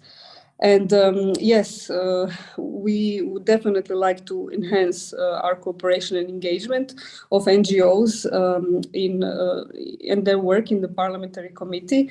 But of course, there are some obstacles and maybe some solutions that we both face, and the committee and the NGOs. And I can agree that what was already said, that also one part of the problem is the capacity from both sides. So for the Croatian committee specifically, for example, they do not have support staff in policy and research area. So they have support staff in administrative and protocol areas. So yeah, if they would have more capacity maybe on that, they could be more effective both on improving the national human rights situation and also supporting international commitments. But maybe I can stop here and maybe share also some thoughts during the discussion. And I will just add at the ending that, of course, when it comes to NGOs and this cooperation, that we are also struggling with the capacities to be active, not just reactive. And yeah, it's also for a discussion. Thank you. Shall I pick up, Kirsten? Yes, thank you. Thank you, Tina, as well. Yes, I mean, as your excellent toolkit lays out, Kirsten, and Jonathan also at the beginning used this phrase ecosystem, which I think is a very good way of looking at it. In other words, that parliamentary human rights bodies sit, or certainly should see themselves as sitting within and facilitating kind of a web of different relationships and exchange. So clearly including civil society organizations like Tina's, national human rights institutions, academia, the media, public bodies, professional bodies, trade unions where relevant, international bodies also, of course. And I think also not to forget, you know, people who are affected by laws and policies. So, you know, as it were, victims of violations or people whose rights are particularly at stake in a matter being considered by Parliament and community level groups. Finally, also, of course, the judicial and legal profession, bar associations, etc. So talking a little bit from my direct experiences is some engagement with the Joint Committee on Human Rights in the UK Parliament, but I'll talk also a little bit more informed by research at a Council of Europe level more broadly. Within the Joint Committee on Human Rights, it's something of a paradox in a way that within the UK, I'm sure everybody is aware, in the UK in recent years, very regrettably, there has been, very regressive proposals on human rights made, even up to and including discussion of withdrawing from the European Convention. I mean, even the discussion itself is calamitous, never mind the idea of actually doing it. But the paradox is, in a way, that we have a very well-functioning Human Rights Committee in the UK Parliament, which is regarded as something as an exemplar across Europe. So there are, in fact, quite a number of ways whereby academics, civil society more broadly, can connect to the work of Parliament in relation to human rights. So the submission of written or sometimes also oral evidence in hearings which take place through the thematic inquiries that the committee, and indeed I think most human rights committees where they exist in parliaments, have the power to initiate inquiries. So the gathering of evidence and also crucially having recorded evidence sessions or transcripts being made available, so that evidence forms a kind of repository of evidence from communities, those whose rights are at stake, as well as the so-called experts. So these are all different forms of expertise in my view. So evidence to inquiries. There's also quite a well-established pattern now in the UK Parliament, which I think is replicable and perhaps does take place elsewhere, of inviting quite often academics or legal practitioners to be specialist advisors to a committee for the duration of a particular inquiry. So that person will work in a more concentrated way with the committee because of the expertise that they bring, perhaps over a period of months. Opportunities also to connect with those working in parliamentary research services or libraries, however they're configured, that the colleagues that work within, certainly in the UK Parliamentary Library, produce briefs for parliamentarians on crucial issues of the day, including, of course, human rights issues, and academics have every opportunity to feed their research into those briefings in order to reach parliamentarians more readily. In the UK Parliament, we also have what are called all-party parliamentary groups. So these are not formal committees of the Parliament as such, but kind of cross-party groups of parliamentarians who come together around an issue, perhaps a country, and those groups can be quite influential actually, and can facilitate cross-party dialogue more easily. And then there may well be, as there are again in the UK Parliament, other sorts of initiatives for sort of knowledge exchange with academia, civil society. So clearly, one of the flip side of that, the challenge is one that I think hasn't been mentioned so far, is where the work of a parliamentary body is rather opaque. And I'm sure, Kirsten, as a researcher, you've encountered this as well, of trying to find out how a committee operates, how often it meets, is there any recording of their sessions or their evidence hearings and so on. So where a parliamentary body is rather opaque in its working methods, that of course will be a barrier to effective engagement by any of these groups. We could perhaps talk a bit more about challenges, but I just wanted to finish by raising and in a sense advocating, I think, a model which has been developed in Czechia, the former Czech Republic, which is was the initiative of the very active government agent there. That's the individual within the Ministry of Justice who's responsible for coordinating the implementation of human rights judgments, among other things. And he has set up, and it is still functioning, what's called a committee of experts on implementation, which brings together, and very unusually, I think, across the Council of Europe, therefore also across the EU, all the different stakeholders who have an interest in implementation, but in the broadest sense, because it also involves prevention of violations. So crucial government departments, parliamentarians, some civil society representatives, including at least one academic, the National Human Rights Institution. And this seems to be a good model for the government agent being the crucial linchpin where the coordination of implementation takes place, to ensure that that is as informed as it can be by these different perspectives. So you'd have parliamentarians, senior judicial figures, civil society actually sitting around, or representatives thereof, sitting around the same table, meeting regularly. I have spoken at some length to colleagues in the Czech Republic about the way that this is working, and they certainly acknowledged, some of the problems with it, of low participation and so on, but still are persevering with it as a model and seeking to promote it, really, to encourage that sort of joint ownership of human rights matters, to enhance coordination, and also to ensure that civil society and academic expertise is brought to bear on the design of remedies, also not just identifying problems, but helping to design remedies which are compliant with the country's international human rights obligations. So that model of the kind of,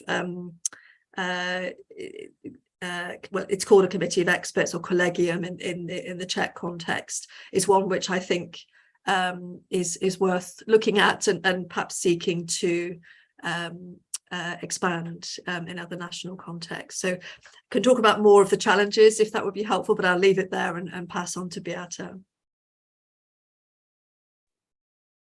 Thank you very much, and it's great to be here. I think it's an extremely important subject we're discussing because of the core role that parliaments have in democratic systems.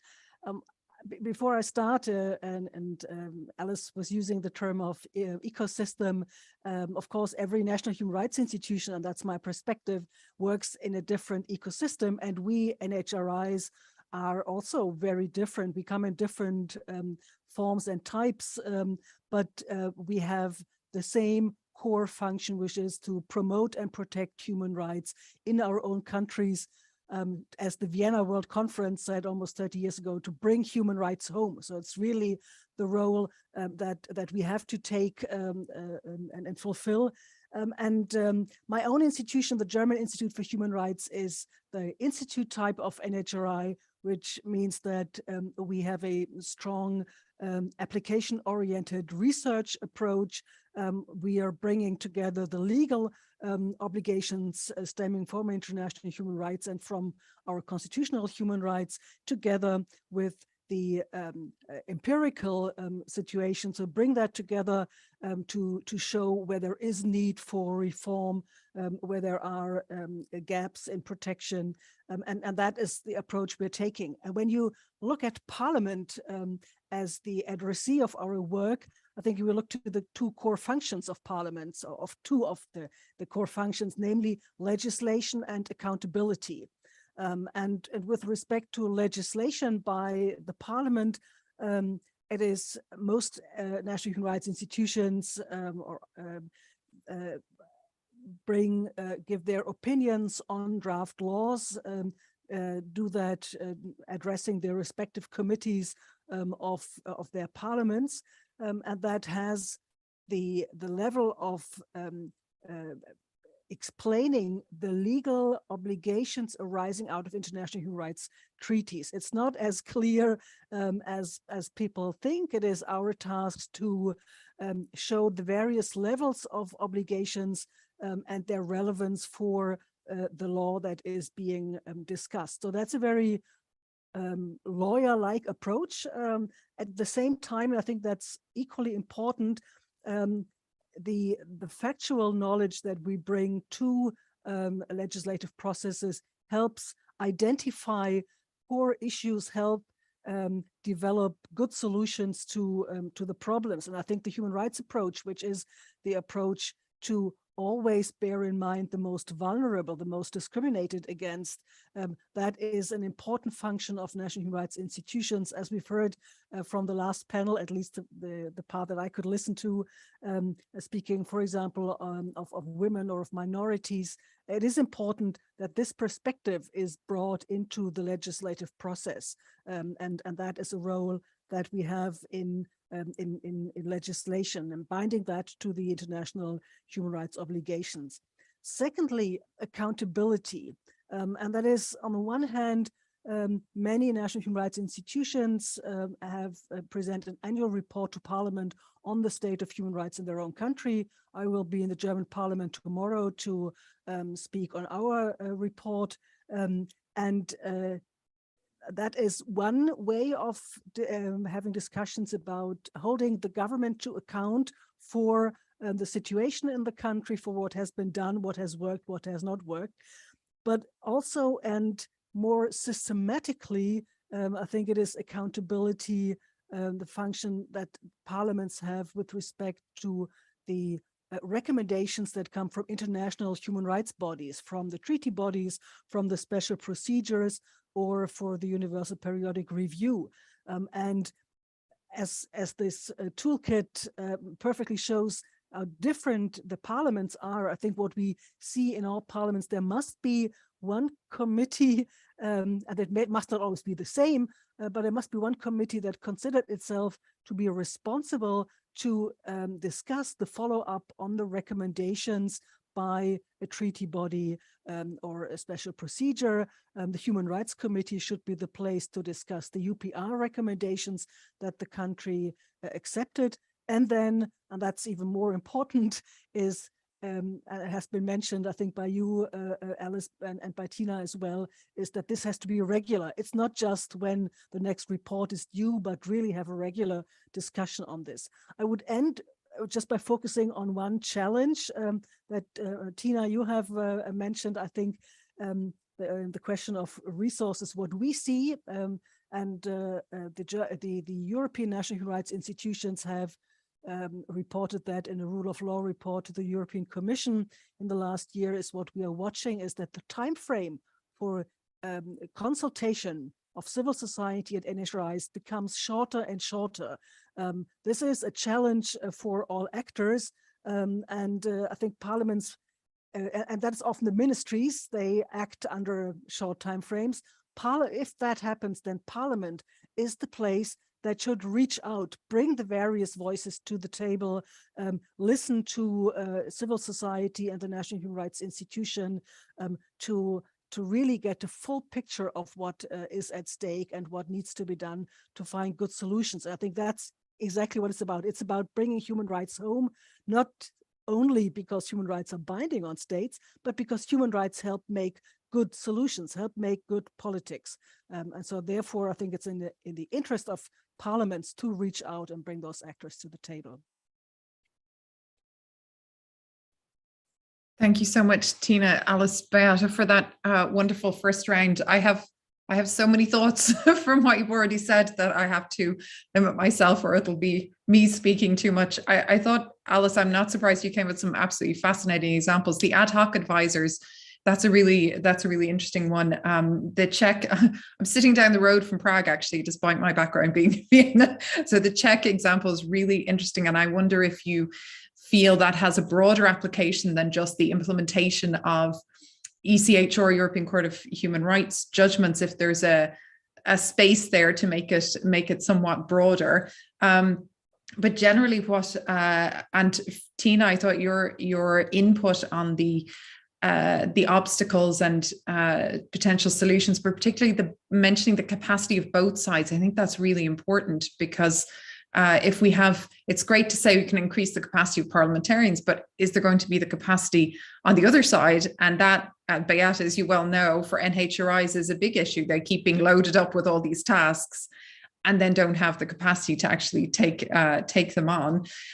So I would love to hear, if we can, another round on challenges, and or to look at it from the more positive side. How can parliamentary committees cooperate and engage better with human rights stakeholders? And to throw in maybe just one question that came from Vishnu in our Q&A, which is about how do you deal with the political side of human rights? And feel free to not tackle that if it's a bit too much for this time on a Tuesday afternoon. But equally, if you had any thoughts on that politicization aspect, that would be extremely interesting, I'm sure. So Tina, back to you.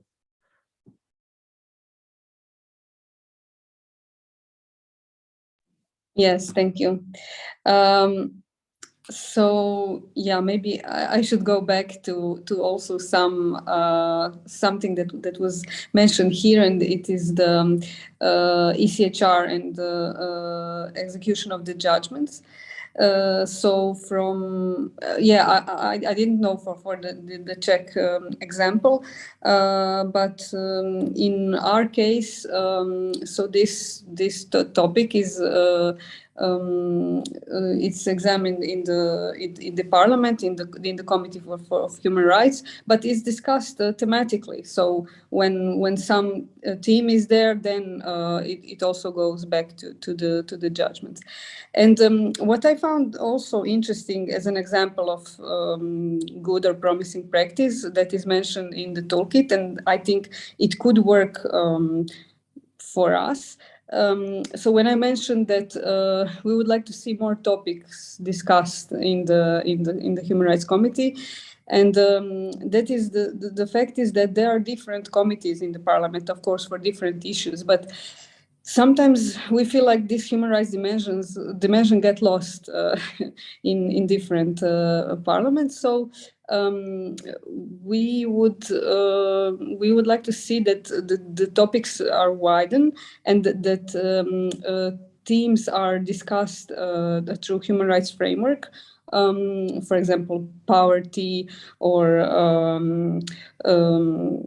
media freedoms, and all different topics. But I saw the recommendation that comes from Scotland, I think, and it is the so including a human rights focal point in all the parliamentary committees.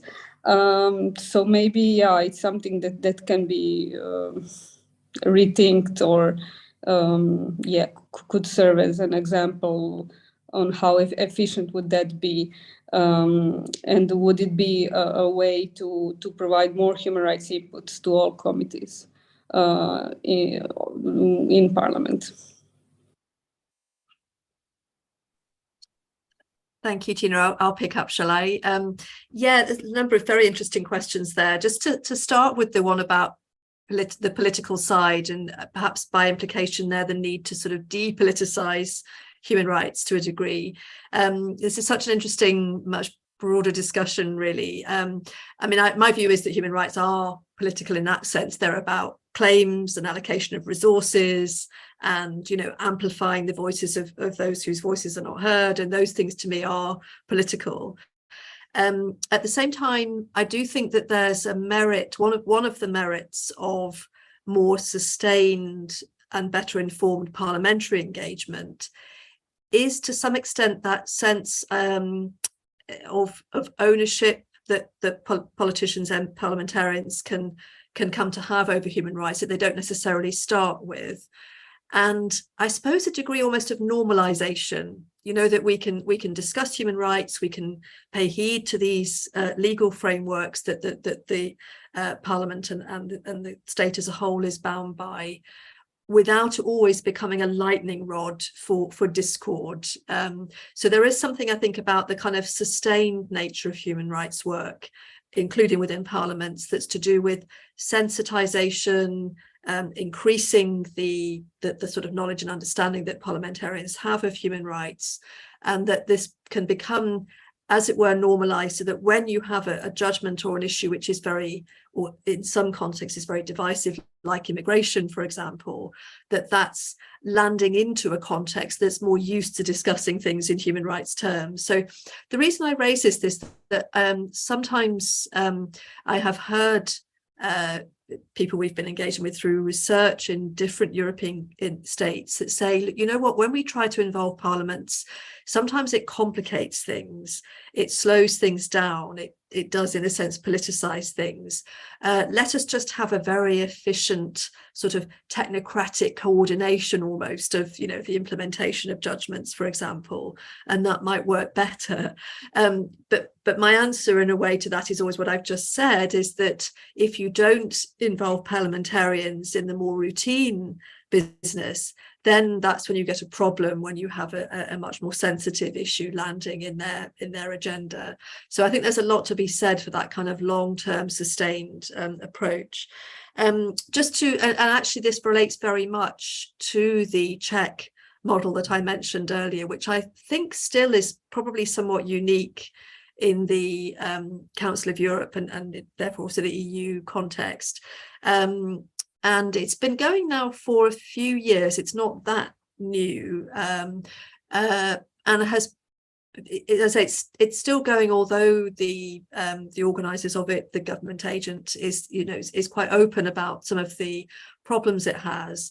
But the principle, I think, of having a regular forum where the different stakeholders regularly meet, and indeed they are thinking not just about the implementation of judgments, but standards more broadly, seeing if there are, for example, problems where there are judgments from Strasbourg and treaty body decisions, you know, that's a sort of indicates a kind of hotspot of an issue that needs to be dealt with.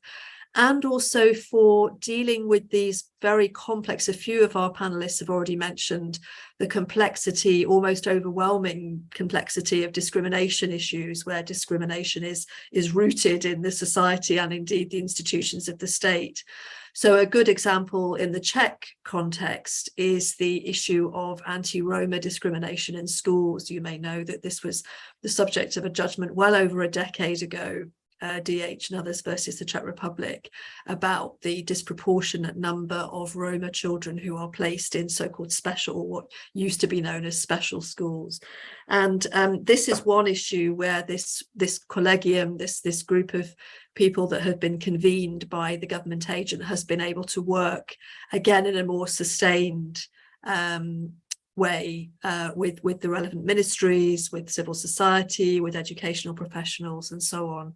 So it's not necessarily, it's not just depoliticizing, but just also increasing the level of kind of coordination and indeed creative thinking on remedies to these very sort of intractable problems. The very last thing I wanted to say, and again, it has come up a few times, I think, Tina, you also mentioned this in relation to capacity of parliamentary committees, is that the single most important thing I think that's come out of our research in each national context is for committees, or however parliamentary bodies, to have sufficient secretariat and legal and policy advice and support from that. It seems to be absolutely crucial, and it makes sense, doesn't it, that it's crucial to the efficient running, almost the kind of productivity of the committee, because we can't expect parliamentarians to have knowledge of international human rights law, or, you know, they may well be people who are engaged in single issues that need to be sensitized to the human rights dimension of the thing that they're interested in, and so on. So the provision of adequate legal and policy advice, and sort of within a secretariat support for parliamentary human rights bodies, I dare say all parliamentary committees in a way, is so crucial. And I think it also helps to bridge that gap between, as has been mentioned, when you have a single parliamentary human rights body or human rights and equality body, say, other committees then not seeing the human rights dimension of their own remit, that actually it's within the structure of advisors that sometimes that cross-cutting exchange can be created as much as through the parliamentarians themselves. So I think, you know, on that front as well, the importance of having well-resourced advisors linked to committees, however they're configured, that will then also talk to each other, is one way of bridging that sort of dilemma between specialization and so-called mainstreaming. I'll leave it there. Thank you. I'm picking up here. I think it's important to realize human rights is a common learning history. I mean, we're learning together, we're walking together, be it parliament, be it government, be it civil society and national human rights institutions. So therefore, I fully underline that there needs to be continuous exchange, because only then can we learn together. And that means very technically that parliaments must make the way that the National Human Rights Institution has continuous access to the formal procedures of the parliament, that this is not just upon invitation, but that ex officio, the National Human Rights Institution is part of the processes of parliament, of a legislative process, for example. And I think what helps here is to see national human rights institutions, if they are A status, if they fully comply with the Paris principles, they must have a legal or constitutional basis. So parliaments should develop the understanding that the NHRI is their NHRI. It's our national human rights institution in country. It is there to serve parliament and government, the judiciary, and ultimately, of course, the people in the country. So have that approach, in that what the NHRI brings to the discussion is there to help the other powers to fulfill their mandates. And secondly, I think that then ties in with the question of politicization or not. It is quite clear that the National Human Rights Institution has to focus on where things need to be done. It's not there just to say everything is fine or to emphasize what is fine, but rather to look where are human rights not yet fully respected, where are the gaps. And so therefore, by their very nature, and as a body of accountability, national human rights institutions are political, in that what they show is issues that need to be dealt with politically, and they, by the fact that politics are made by the majority in a parliament, it is quite clear that the criticism that the NHRI voices is criticism that often is addressed to the government. Sometimes it's addressed to the past government, but it is addressed to the government, and that is a part of the discourse that we need to move forward on human rights, so that yes, human rights is political, because these are issues that need to be dealt with politically, but it's not party politics. It is taken up by actors and framed in that way, but I think we need to bring it back to the human rights obligations of the state. And I think that together then helps us in our different functions to ensure that the human rights of all in the country are respected. Thank you so much, Beata. And Tina, Alice, Beata, I can't thank you enough for, I again could talk to you all afternoon. Whoever out there is listening and has the capacity to organize a conference, there's so much to be discussed. You've just been wonderful panelists and absolutely fascinating. The depth of your expertise is really very clear. And I just want to thank you so much for being here today. And I am sorry we don't have longer to discuss it. Thank you so much. Please do stay around for the last panel, and please feel free to intervene if there's something that you would like to add as we go through the final half hour of our time here today. Thank you so much again. So now we move on to our last but absolutely not least third panel, discussing future perspectives on human rights engagement by parliaments. And I'm really delighted to welcome three distinguished guests from international organizations who are particularly involved in promoting the effective engagement of parliaments with human rights. We'll go until the very last moment I can, about 26 minutes past 4, and Jonathan and I will be super quick in our wrap-up remarks because you're the ones we want to hear from. So as previously, I'll briefly introduce the three panelists and present our first question. But of course, anything that you would like to add, come in on, inspired by our previous two great panels, please absolutely feel free to do so. So first we have Roger Hizinga, who has over 20 years experience working on human rights and parliamentary democracy. Since 2011, he's been the head of the Human Rights Programme at the Interparliamentary Union, in which capacity he's been responsible for shaping and implementing the IPU's Human Rights Programme and for ensuring stronger links between the IPU's work on sustainable development, peace and human rights. We have Gianni Magazzini, who has over 30 years experience working on human rights at the United Nations and the Office of the High Commissioner for Human Rights.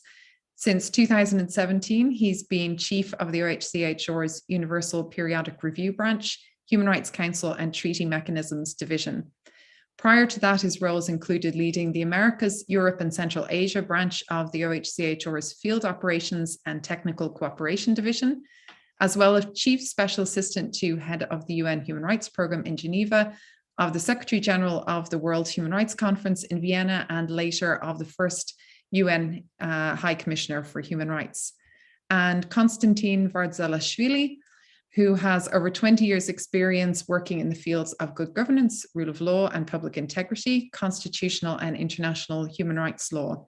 He is the head of the Democratization Department of the OSCE's Office for Democratic Institutions and Human Rights. And prior to that, he was a member of the UN's Human Rights Committee, ad hoc judge to the European Court of Human Rights, substitute member of the Venice Commission, justice and vice president of the Constitutional Court of Georgia, and Deputy Minister of Justice of Georgia. When I said this was a distinguished panel, I was not, that was not hyperbole. We're really delighted to have you here this afternoon. So if we can kick off with, in the order that's on the agenda, and from your perspective, what challenges are faced by parliaments in better engaging on human rights? So Roger, the floor is yours. Thank you very much, Kirsten, and congratulations on the toolkit. I read it with great interest. I think so many challenges have already been mentioned until now, but maybe one challenge that you just started to discuss a little bit, which is the politicization. Let me pick up on that and present it maybe slightly differently, because I think a big challenge is everything related to misunderstandings and also lack of understanding on human rights, starting with the global level. I mean, in today's politicized and polarized world, some persistent ideas about where human rights come from and who they are for continue to stick around. Some in Western countries continue to think that human rights is about what happens in other countries. And in fact, reading your toolkit, I thought it was quite interesting to see that the number of parliamentary human rights committees in Western countries is relatively low compared to the existence of human rights committees in parliaments in other parts of the world. I'm leaving Eastern Europe out for the moment, but this is maybe also an indication that for Western countries, human rights is something that happens elsewhere. And at the same time, for some people in the other countries in the world, there's still this view that human rights is a Western imposed concept.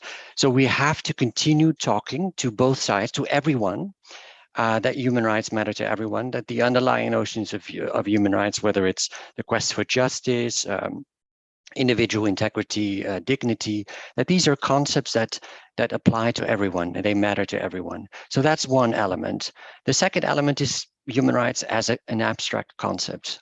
We see quite often with members of parliament that it's not something that is easy for them to grasp. So in addition to the human rights label being a challenge at times that I just mentioned, there's also the abstractness of the idea itself. So what we try to do as well is just to address this by making human rights as concrete as possible. Human rights generally is one thing, but police brutality is another thing. Talking about violence against women is another. Talking about adequate and affordable housing is also another way of making things concrete. So there as well, there are solutions to these challenges. A third level of where there is this misunderstanding is at the national level within parliaments, where sometimes we feel that the human rights agenda should be owned by political parties on the left, or that the human rights agenda should be owned by civil society, and that there is not necessarily always a place for parliaments. And sometimes, as I heard before as well, there is this mismatch between the work done by parliamentary human rights committees and civil society and national human rights institutions, where there is either not a full understanding of what each one is doing or should be doing and how they complement one another.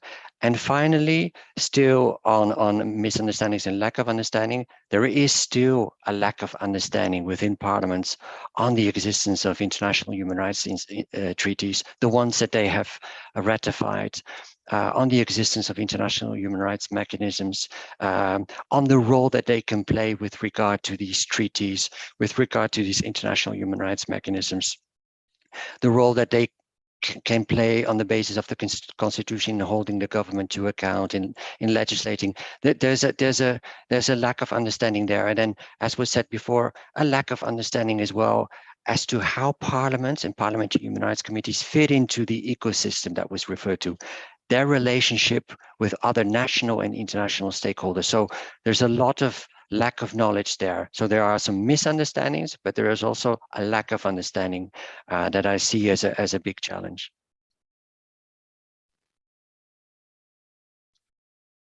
Thank you. And if I can also build on what Rogier just said, I would like to fully agree with him on the question of politicization of human rights. And on that front, I think I was pleased to hear quite a few of the panelists referring to the Universal Periodic Review, which is a mechanism of the Council, relatively young. It was set up in 2006.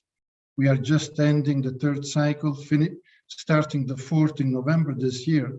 But the very good thing that it has brought in is depoliticizing human rights, in the sense that it's a mechanism where there is a peer review state to state, which is informed by national human rights institutions, civil society organization, the UN system, regional human rights mechanism, including the Council of Europe and ODIHR in the context of Europe.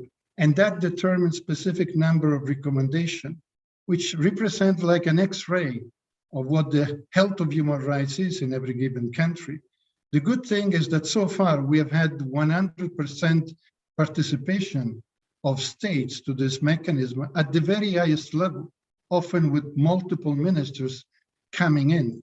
So there is there a very solid base for action, because states make sovereign decision as to recommendation they accept and recommendation that they prioritize for action over the next 5.5 years, which is the cycle of the UPR. The second point, also already made in part by Rogier, is this I would refer to as knowledge gap or information gap. The fact that it's not so well known, and many are not aware of the fact that the executive accept recommendations that have an impact on the work of the legislature and make sovereign decision often without prior consultation, or there isn't a formal mechanism for discussion with the parliament in terms of implementation and follow-up. And I have to say here that we've been trying with the IPU to address this gap in terms of knowledge and information. And over the past 4 years, we have had multiple opportunities to engage with MPs from all over the world, Commonwealth countries, Francophone countries, Lusophone countries, every single regions of the world.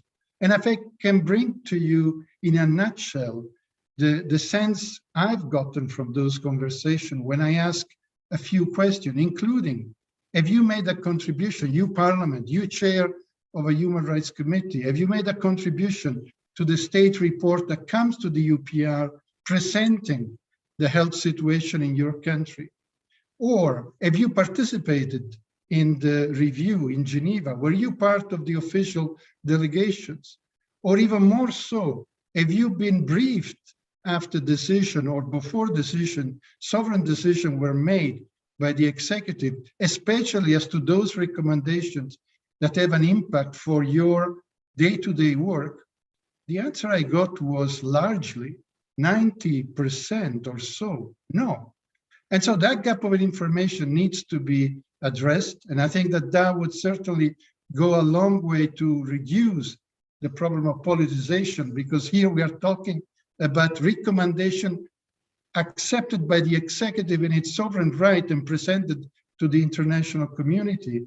And two, we need to see more Parliament involved in the Human Rights Council, UPR, to hear their voice and to make sure that they are part and parcel of the solution.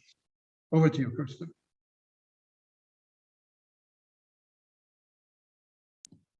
Thanks, Jenny. Konstantin, could I invite you? Yes, thank you very much. First of all, let me thank you for the invitation. It's a great pleasure to be part of this panel. And before starting to answer your question, I would also like to congratulate you with the developing the toolkit, which I'm sure will be very useful for the lawmakers. And speaking on behalf of Audrey, I would also like to say that we're going to study it with a great interest as we're developing ourselves the guidelines, or finalizing rather the guidelines on lawmaking. So we'll make a good use of the toolkit, of course. Well, there are different types of challenges the parliaments are facing, and cautious of time, but also bearing in mind the variety of the examples. I think we can group them in two categories, or rather focus on two major factors. And these are contextual or political factors, if you wish. In other words, the challenges that parliaments face may result from political agendas or priorities that political leaders in parliaments of a given state may have, as well as from the existing political and legal culture of the society. There might also be institutional factors, of course, which are linked to the lack of institutional mechanisms or absence of them, or lack of the relevant experience and knowledge, as well as the lack of resources. In some countries, you may see the combination of all the elements that I mentioned. In others, you may see only one, as sometimes is the case in countries of the Central or Eastern Europe or even Western Europe, where it is not because of the lack of experience, but rather that human rights are undermined, but rather due to the clear political agenda. Consequently, the responses and remedies that we should think of and consider, they should be comprehensive or multilayered.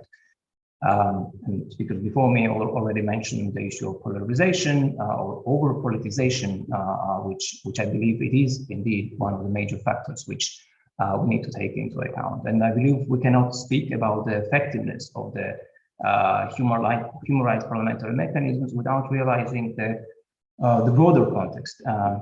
It is frequently not possible to develop an isolated success story in a given institution, successful mechanism in one of the institutions, even in parliaments. Such efforts may not be sustainable for a long time unless followed by similar human rights friendly policies being applied across other public institutions. And also developing necessary institutional mechanisms in parliament is essential and may to some extent improve the situation if other key public institutions are not independent or are inefficient. This will not change dramatically in the future. For instance, without the effective parliamentary oversight or well-defined legislative process or commitment to respect the rule of law principles, or even without independent and impartial judiciary, which should in itself act as an external and additional check over the other branches of power, including the parliament, these challenges may continue to exist. And we'll frequently see the prioritization of the internal political agenda in many countries leads to the deficiency in parliamentary oversight over the implementation of the constitutional human rights standards or international human rights commitments, backsliding in rule of law and lack of trust in institutions in many countries. Also due to the high level of governmental control over some of the parliaments had also had an impact on the ability of the parliaments to exercise their functions effectively. Well, polarization and political volatility, which was already mentioned. But I would also add the emergencies objectively which exist, and emergency situations may also prevent parliaments from prioritizing human rights agenda.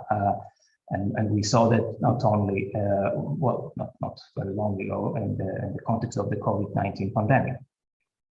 With regard to the institutional challenges, there are also a group of countries where, and I'm not referring only to the new so-called new democracies or new independent states, where we do not have the institutional culture of engaging human rights issues, mainstreaming or prioritizing human rights in the work of parliament. That I do not mean necessarily only the legislative process, but entirely the work of the parliament.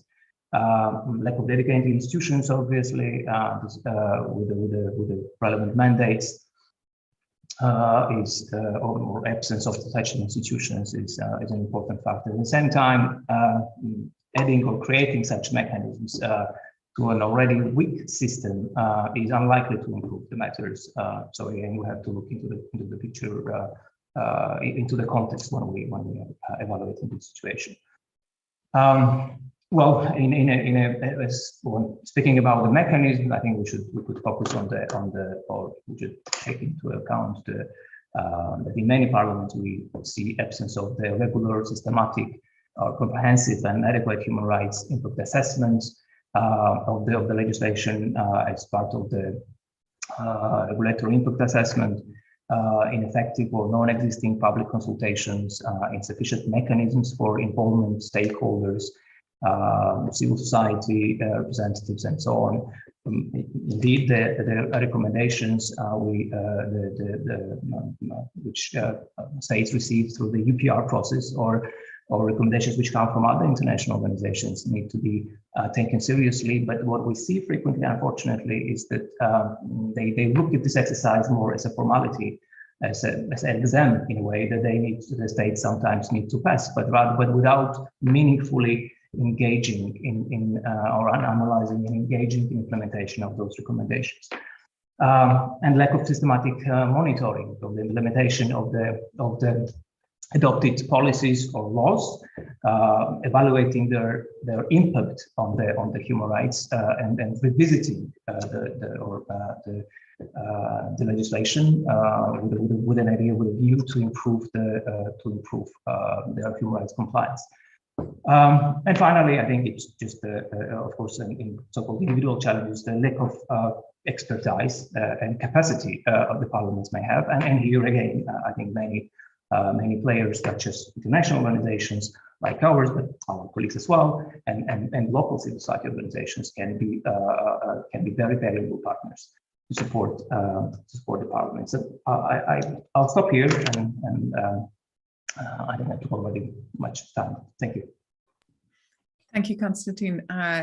Gianni and Rogier, that was extremely interesting, and it's wonderful to hear from your extensive experience in this area. I was just harking back to my days in NGOs and NHRIs, Constantine, when you were mentioning about those tick box exercise consultations. I have sat through a few of those. They are endlessly frustrating. One area that I think would be particularly interesting to our audience today to hear from the three of you is what the focus of your organization's work on parliaments and human rights is moving forward in the coming years. Have you any plans, projects, aims? I don't know, Gianni, if I can ask you specifically to address the draft principles, if those are going to become formal principles. Can we look forward to that? But generally, what is the focus of your organization or your work in terms of parliaments and human rights? Specifically, of course, if you have any projects underway or plan strengthening of engagement, but that future focus would be wonderful to hear in the last kind of 10 minutes that we have today. Rogier, can I start with you, please? Yes, thanks, Kirsten. Well, we have a number of focuses for the coming years, and some of them are in fact related to ongoing work. A big chunk is focused on promoting stronger engagement of parliaments in the international human rights mechanisms.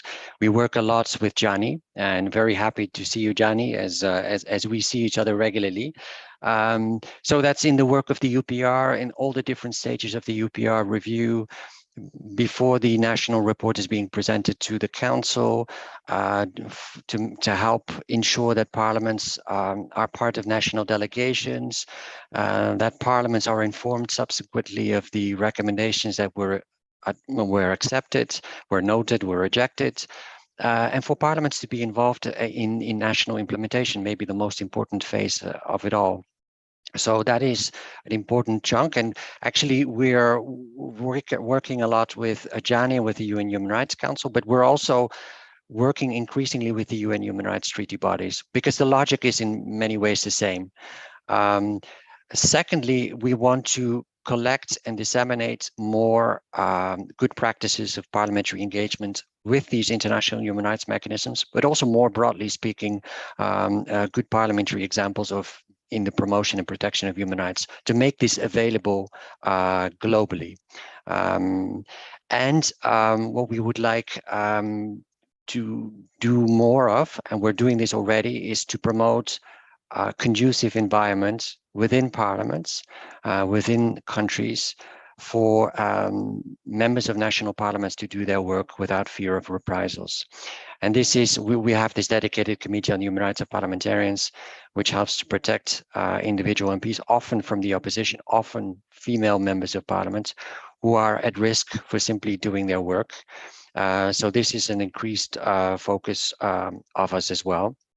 And lastly, this is something that we're doing with OECHR, with Gianni and colleagues, is we're developing a self-assessment toolkit for parliaments, which is really based on the idea that, and the IPU has done already a number of those toolkits in other areas. And the idea is really that we want to give parliaments a tool that allows them to sort of assess for themselves, with our help or not, it's really up to them, but for them to assess to what extent they are aware of human rights standards, human rights norms, and also to what extent human rights norms and standards are integrated into their day-to-day processes and structures. So this toolkit should be ready soon, and we will then also be working with parliaments at the national level to promote its use. And as we're already doing quite a bit of capacity building at the national level,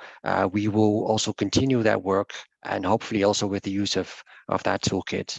Thanks. Thank you. If I can just jump in. Yes, we would like the draft principle to be endorsed by the General Assembly. And of course, we would encourage, thanks to the excellent work you have done to publicize them as well, of course, all those in this meeting to seek value in such an endorsement, which would clarify a little bit the step to take to have stronger, dedicated human rights committee, possibly in as many parliaments worldwide. In terms of OHCHR and in terms of the UPR branch, we have a voluntary funds for implementation of UPR recommendations. More than 50% of those recommendations have to do with work of the Parliament, whether it is legislative reform or setting up or strengthening parliamentary committees. And so many activities are ongoing, and I would like to bring to you very quickly 3 examples, because we're not ticking the box, we are seeing results on the ground. The first and foremost is through seed funding from this fund in Brazil. We have been able to support the Chamber of Deputies to set up an observatory for the implementation of UPR recommendations that were accepted by Brazil in the 3rd cycle of the UPR.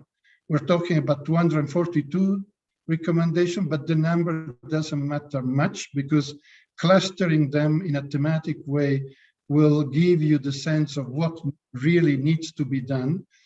The Committee on Human Rights and Minority held 26 public hearings, produced 23 reports, used 33 experts, including some from the UN system, had consultation with 108 state authorities, 145 NGOs, and resulted in 3 laws that were modified in line with the recommendation of the UPR accepted recommendation of the 3rd cycle.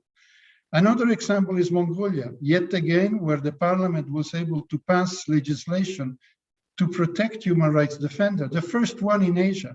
And that was done with the work of the treaty body, the special procedures, national institution, the UN system in country. Now I won't go into more details. And finally, Sierra Leone, a recommendation to do away with capital punishment came from the 2nd cycle of the UPR.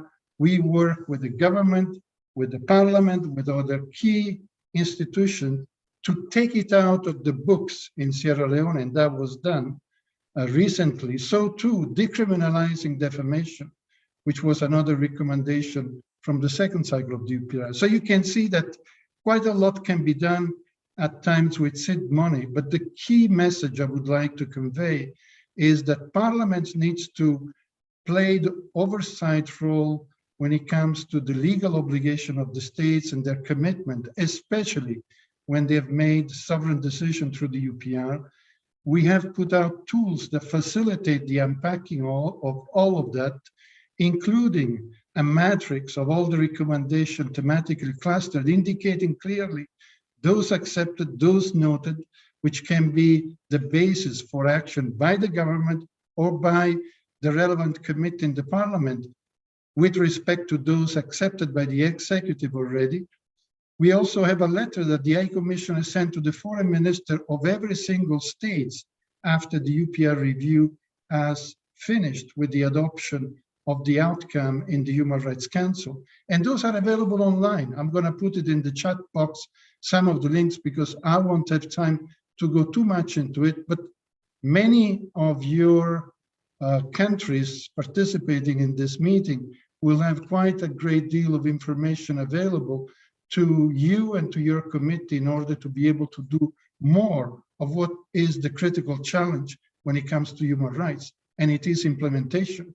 And on implementation, the Parliament can play a critical important role. So I want to end by welcoming the tool prepared by Kirsten. It's excellent, and we hope that that will reduce the information knowledge gap, and we rest available to each and every one, together with the IPU, to make at least of the commitment of the executive a reality through working together with parliamentary human rights bodies.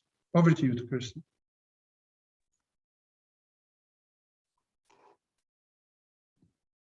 Constantine, please. I know you have a very short window to say an awful lot, but if you could have the last couple of minutes, please. I'll do my best. I mean, we spoke a lot about the challenges, and we heard about challenges and backsliding. But indeed, on a positive side, I want to draw your attention that still, regardless and despite of those negative trends, at least formally, and not only formally, of course, but the parliaments and the states are still committed to implement their obligations under the international law, their human rights obligations.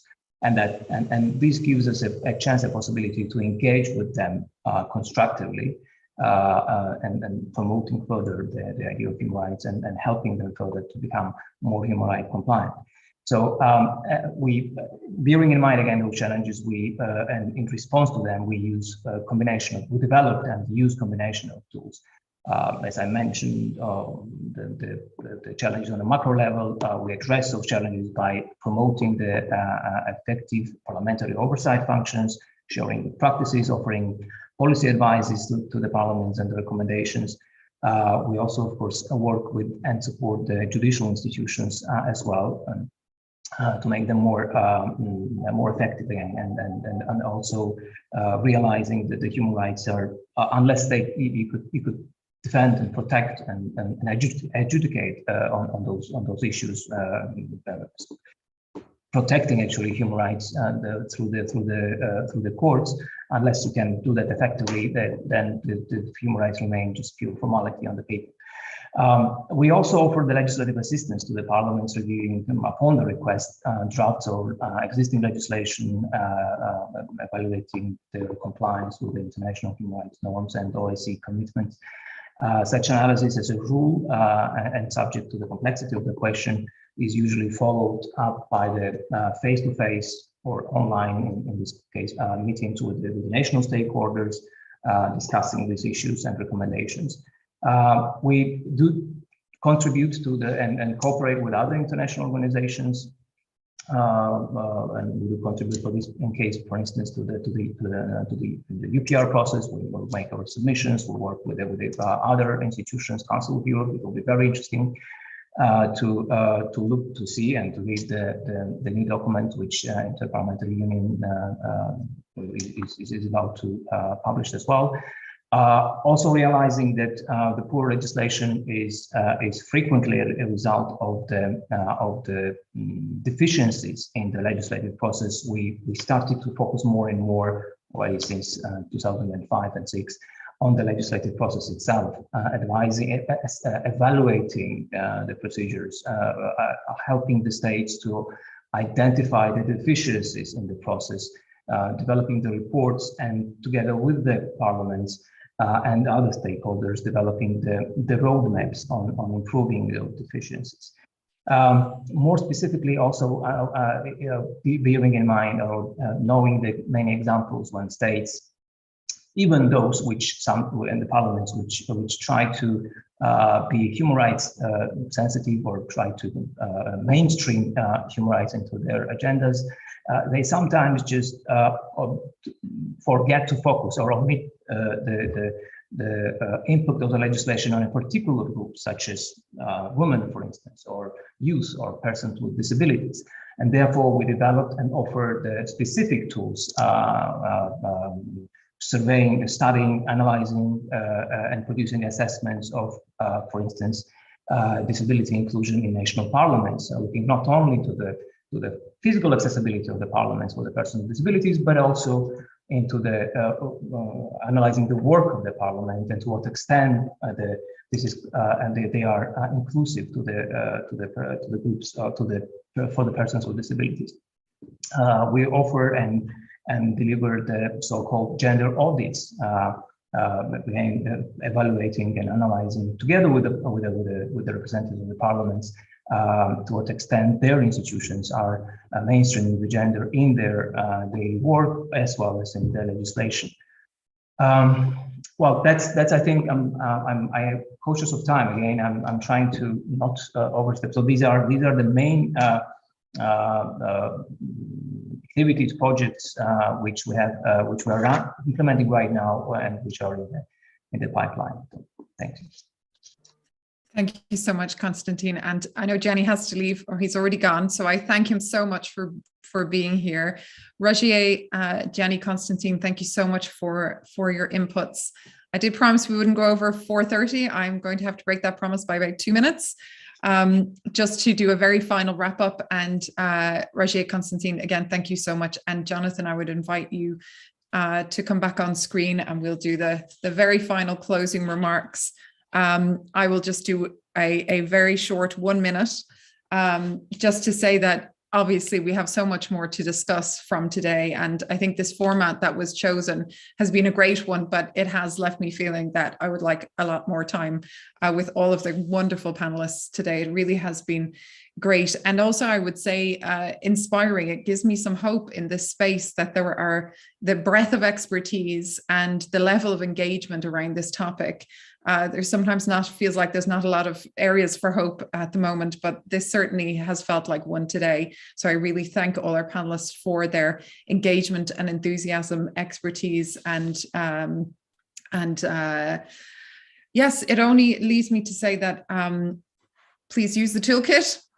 We've shown today how it can contribute to the discussion, particularly around capacity building, regularization of long-term sustained engagement by parliaments, the designation of responsibilities to parliaments, and that parliaments would take on that oversight role and responsibilities as well. I want to sincerely thank Jonathan and Inter Pares and the IDEA for inviting me to be part of this project.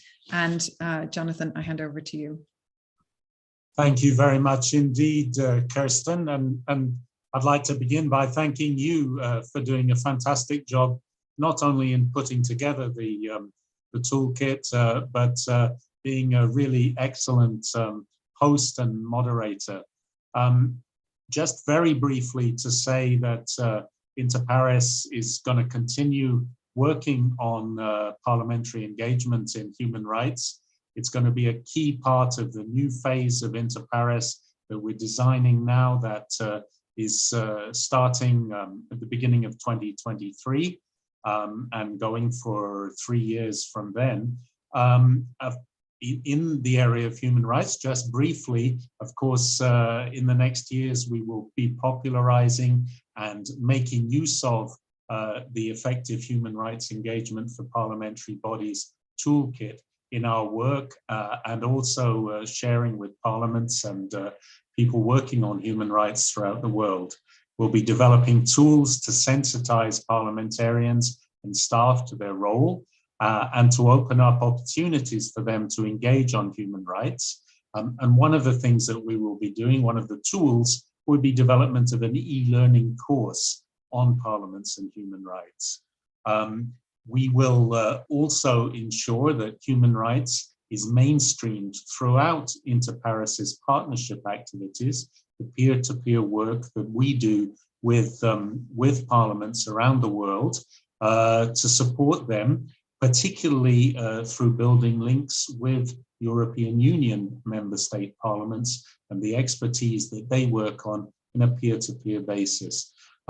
I'd like to end again by thanking the European Union for their support to Inter Pares, which is what has made this session, as well as all the other work that we do in Inter Pares, possible. And I look forward to seeing everybody very soon. Thank you very much indeed.